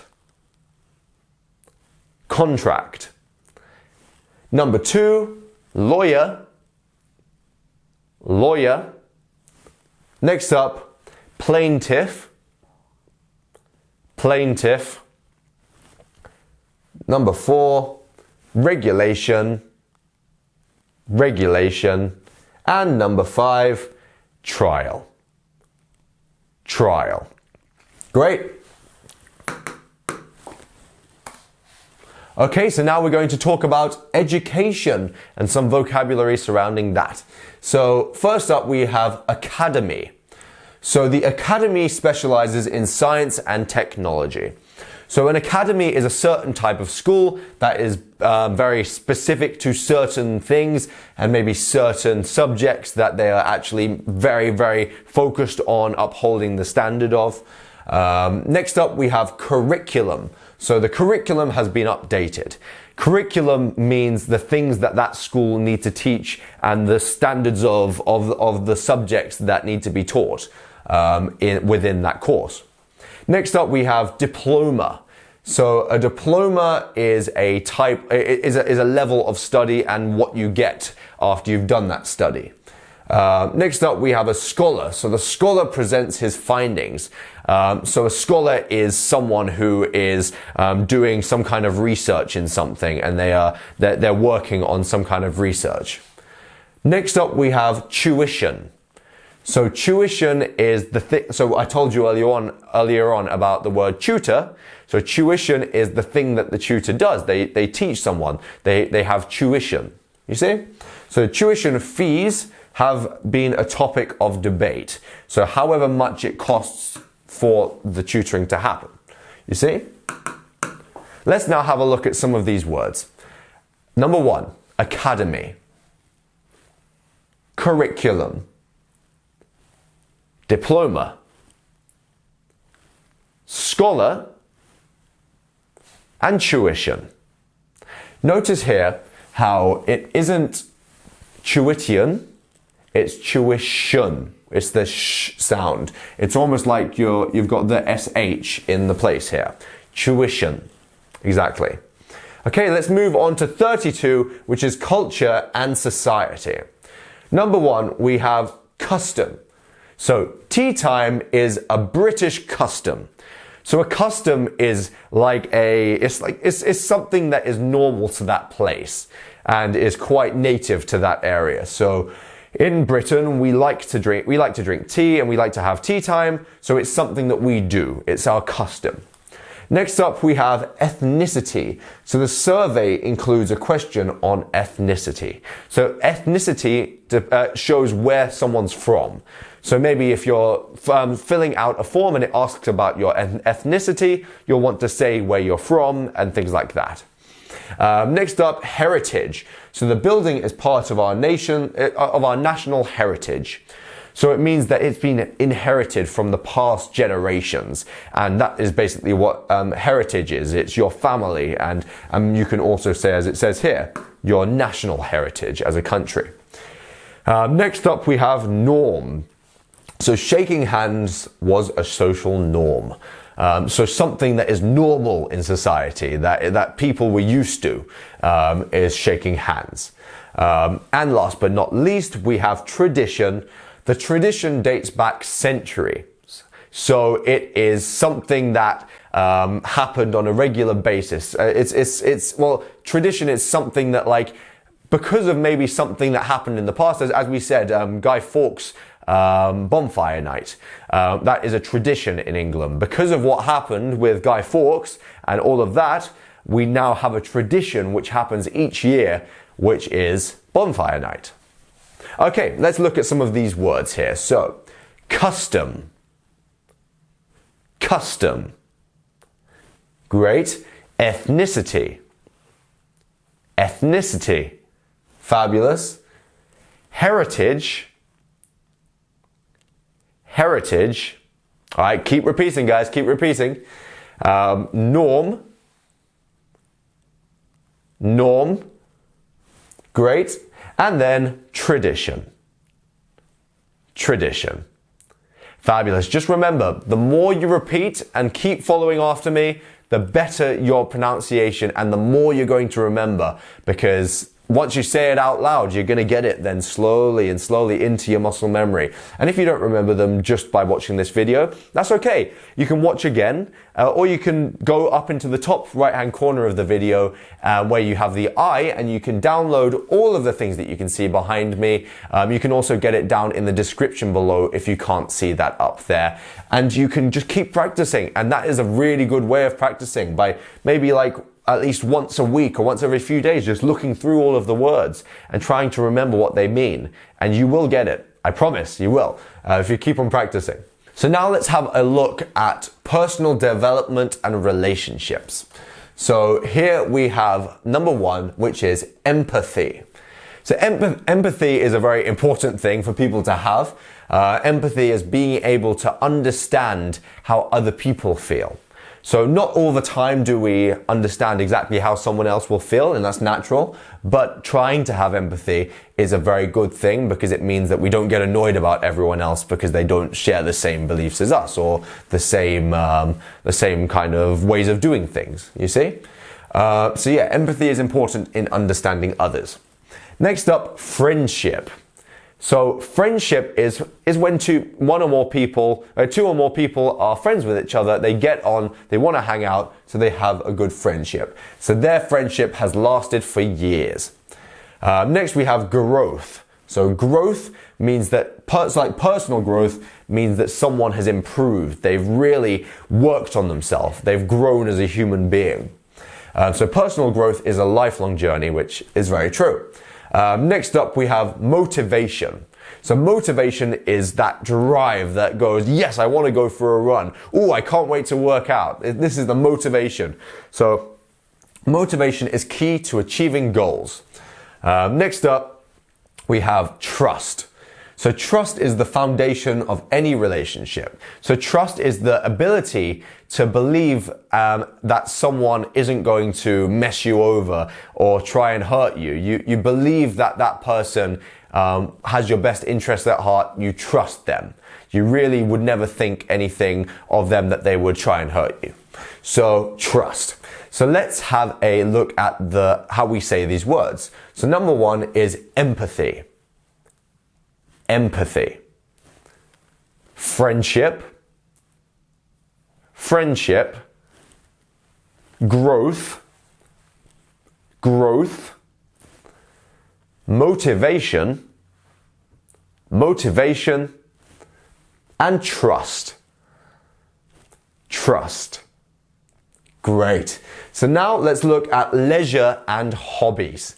So here we have number one, which is craft.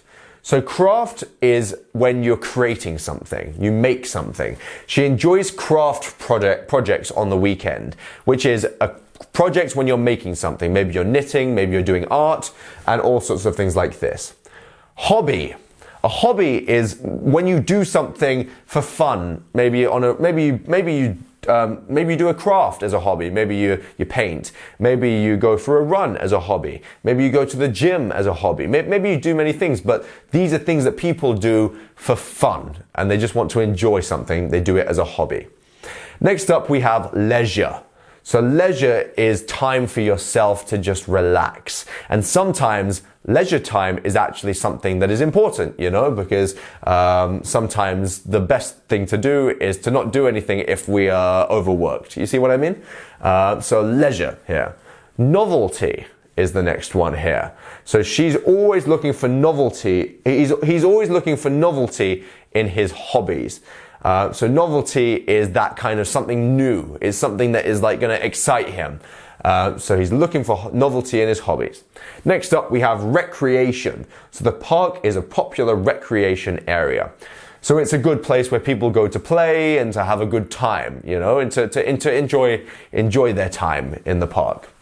Let's now have a look at how we say these words, shall we? Number one, craft.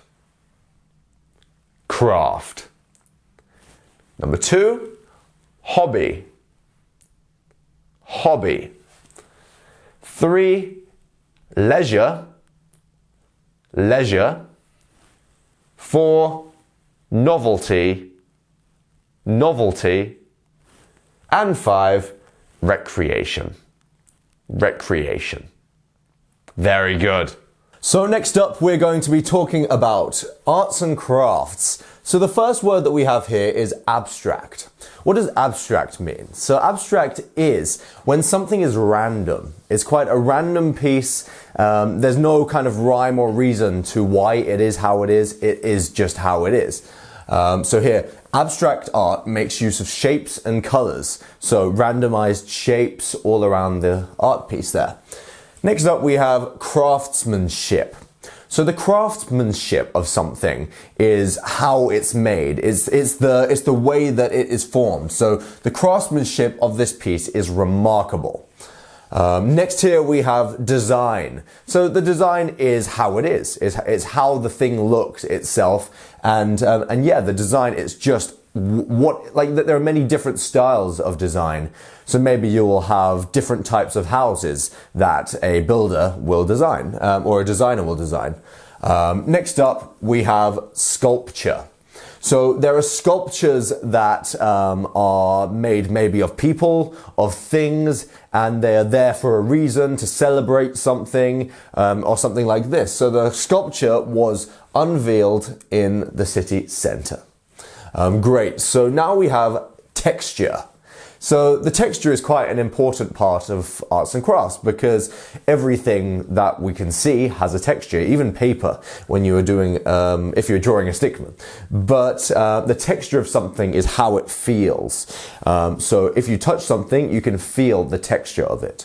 Something might be rough, it might be soft, and yeah, there are many different types of textures. So the texture of the material adds to its beauty. All right, so let's go through these words and see how many of them we can pronounce. So, number one, abstract. abstract. Number 2, craftsmanship. Craftsmanship. 3, design. Design. 4, sculpture. Sculpture. And 5, we have texture. Texture. Great. Let's move on to historical context here. And first up, we have colonial. So in history, we had a lot of different colonies and how different places were colonized by different empires and things like this to be part of their empires. And colonial history has shaped modern societies, and that it has, because it has shaped who speaks what languages, where people travel to, where people live, and it's definitely changed a lot for our modern day society. Next up, we have heritage. Heritage means the family that you come from. You are you are inherited from, you have heritage going back very, very far, back to the start of humankind, and that is your heritage. Next up, you have monument. So the monument stands as a reminder of the past. So a monument, a bit like what we said with the sculpture at times, it is there to remember a point in time when something happened. So you may have a monument for World War II, and this monument is there to remember to remember the people that died in that time and things like this. So the monuments are there to pay respect to those people. Next up, we have revolution. And a revolution is where a group of people or a country decide to revolt against an oppressor or someone who is in charge of them. So America, they revolted against England in the 18th century, and they wanted to leave us. So they had a revolution to leave England. There we go. So next up we have Victorian. So Victorian architecture is prevalent in parts of London. So if something's Victorian, it was around when Queen Victoria reigned as queen. And there are many people who would use Victorian as using for a clothing style, for a style of building, and yeah, as we say here, Victorian architecture. So there is a very specific style that was around back then. So now we're going to go through these words and see how many of them you can pronounce here. So number 1, colonial. Colonial. Number 2, heritage. Heritage. Number 3, monument. Monument. Number 4, revolution. Revolution. And number 5, we have Victorian. Victorian. Okay, let's move on. Next up, we have scientific discoveries. So first up, we have astronomy. So astronomy is all about space, planets, and how how all of the universe around us works. Because we aren't the only thing out there. You know, we're not the only astronomical body in space. So it's good to know a lot about that. So astronomy has revealed much about our universe. And I mean, yeah, in the last 100 years, we've learned so much, and we've even gotten people onto the moon and such. So let's move on to the next one, biology. So biology is the study of any living thing that has a biology. So it could be plants, it could be an animal, it could be an insect, it could be a human, anything that has a biology, which means a system of a body, biology covers. And it is a very important source of science, especially when it comes to people, especially when it comes to healthcare, being a doctor, being a vet, and so on and so forth. Biology is the study of living organisms. Next up, we have chemistry. So chemistry involves the study of substances and their reactions. So yeah, so many different things and how they react to each other. And this is the study that creates medicines, that creates many different things, many different substances that are very helpful for us, and learning how to not create things that aren't helpful for us. You see what I mean? Next here we have physics. So physics explores the nature and properties of matter. So anything that is solid, physics can work on it, and even things that aren't solid, so the wind and anything that just is, can be worked into physics here, and everything has a level of physics. Next up we have technology.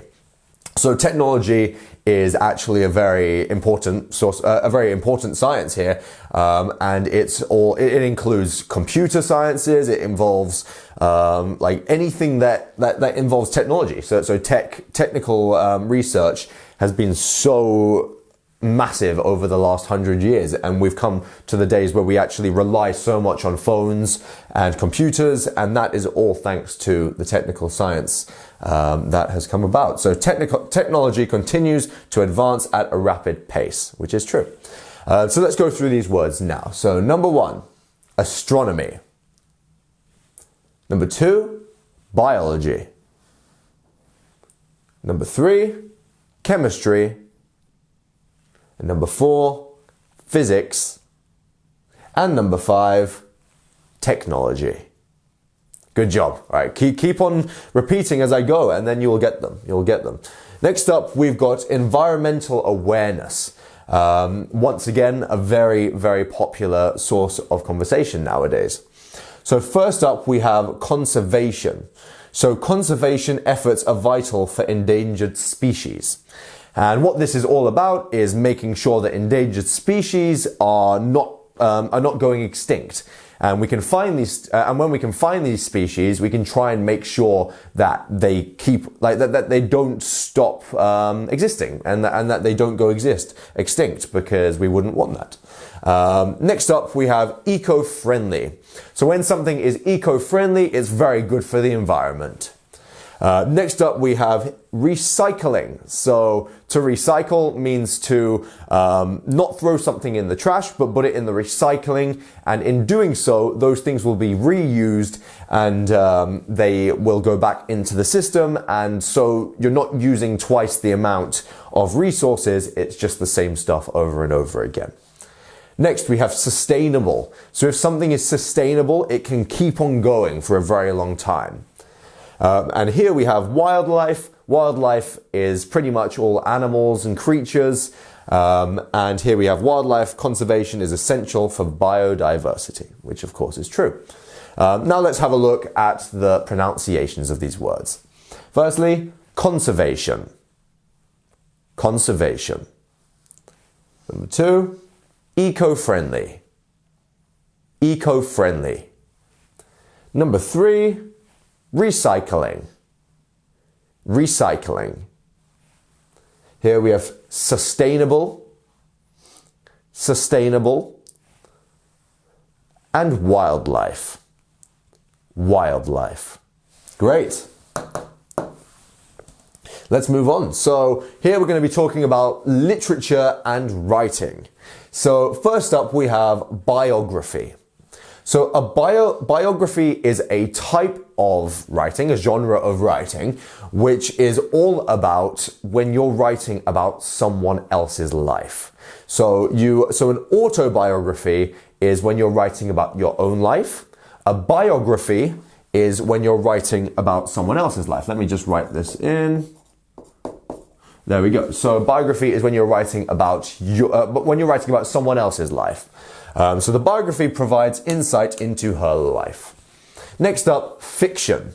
So fiction allows for incredible creativity, and that's because fiction is all about story writing. It's not something that is real. It's all something that is imagined. It's something that's created.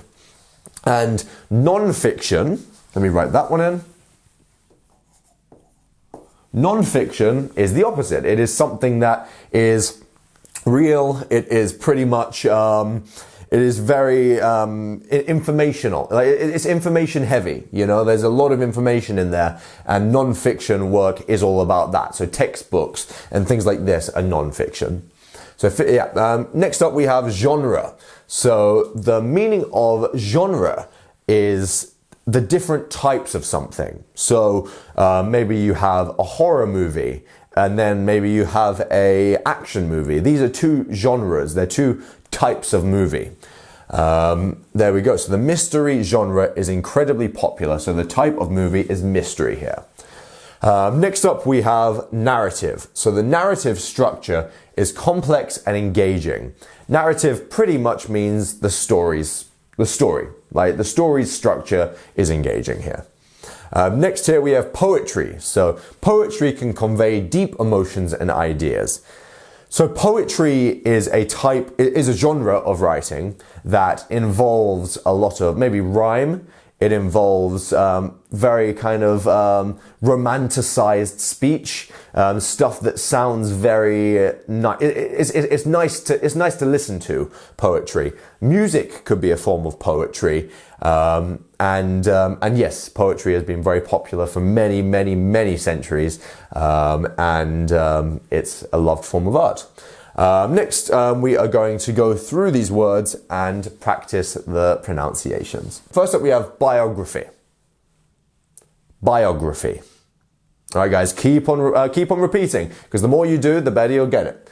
Next, we've got fiction. Fiction. Okay. Then genre.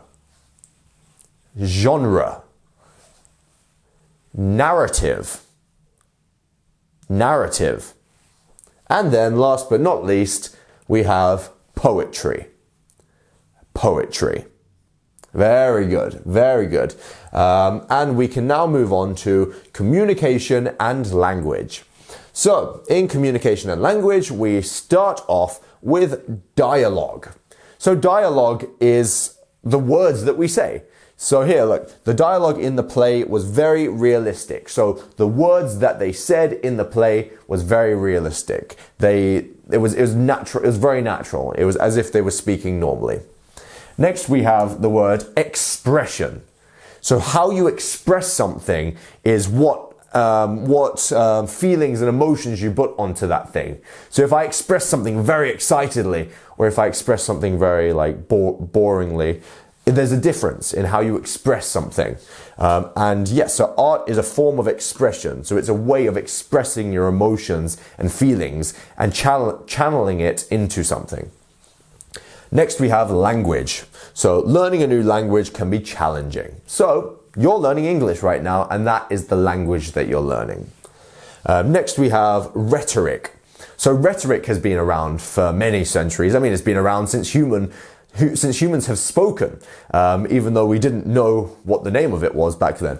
And rhetoric is an art for persuading people to do things. So we have a word of rhetorical questions. So you can say to someone a question that you don't mean to get an answer out of, but you say that question for a reason. And rhetoric has more than just rhetorical questions, but is used in many different ways, especially in business. Like you'll see many different politicians using a certain kind of rhetoric. Next here we have vocabulary. Vocabulary. So what vocabulary is either the kind of speech that you're using, or it's certain words that, like, look, you're learning certain vocabulary here, which means certain words in a language is the vocabulary of that language. So expanding your vocabulary improves language skills, which of course is true. So let's practice the pronunciations here. So, number 1, dialogue. Dialogue. Number 2, expression. Expression. Number 3, language. Language. Number 4, rhetoric. Rhetoric. And number 5, vocabulary. Vocabulary. Let's move on. Okay, so now we're talking about personal health and fitness. So, what's a diet? A diet is basically whatever you eat. It depends on what you eat as to what your diet is.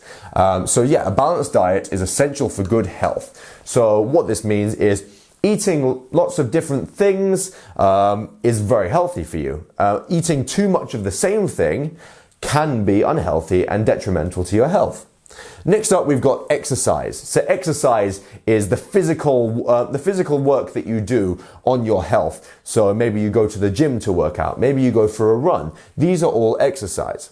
Next, we've got meditation. So meditation is a form of slowing down your thinking, focusing on your breathing, and a way of calming yourself down and being more at one with your breath and being present. So here, meditation is practice for relaxation and stress reduction, and it's a very good way of doing that. Next, we have nutrition. And nutrition is all about the food that you eat and how that affects your health. And it is very important to focus on your nutrition and to know that you're eating the right things for you and your energy levels and whatever your body needs. Next, we have well-being. So, as is true, we have mental well-being and physical well-being and many different types of well-being. And well-being is important to keep an eye on and make sure that you are healthy and doing well. But yeah, well-being is how you're feeling and how healthy you are. Let's now go through these words and make sure that we've got them right. So number one, diet. Diet. Number two, exercise. Exercise. Number three, meditation. Meditation. Number four, nutrition. Nutrition. Number five, well-being. Well-being. Very good. Now let's move on to academic fields. So here we have economics. So economics is all about money and how money is dealt with and things like this. So economics examines how societies use resources such as money and the resources that they have. Next up we have history. History focuses on the past and things that happened, maybe wars, kings, and all sorts of things that happened in the past. So history is the study of past events, exactly. So next up we have philosophy. So someone's philosophy is their opinion on the nature of existence and knowledge and what they think that life is all about. So if someone's very philosophical, they're a kind of person who really thinks a lot about life and how things work, how their mind works and all of this. And yes, that is what philosophy is. Now let's look at psychology. So someone's psychology is how they think, how their mind works. And not just their conscious mind, but also their subconscious mind. And that is what the study of psychology is all about. So psychology explores human behavior and mind.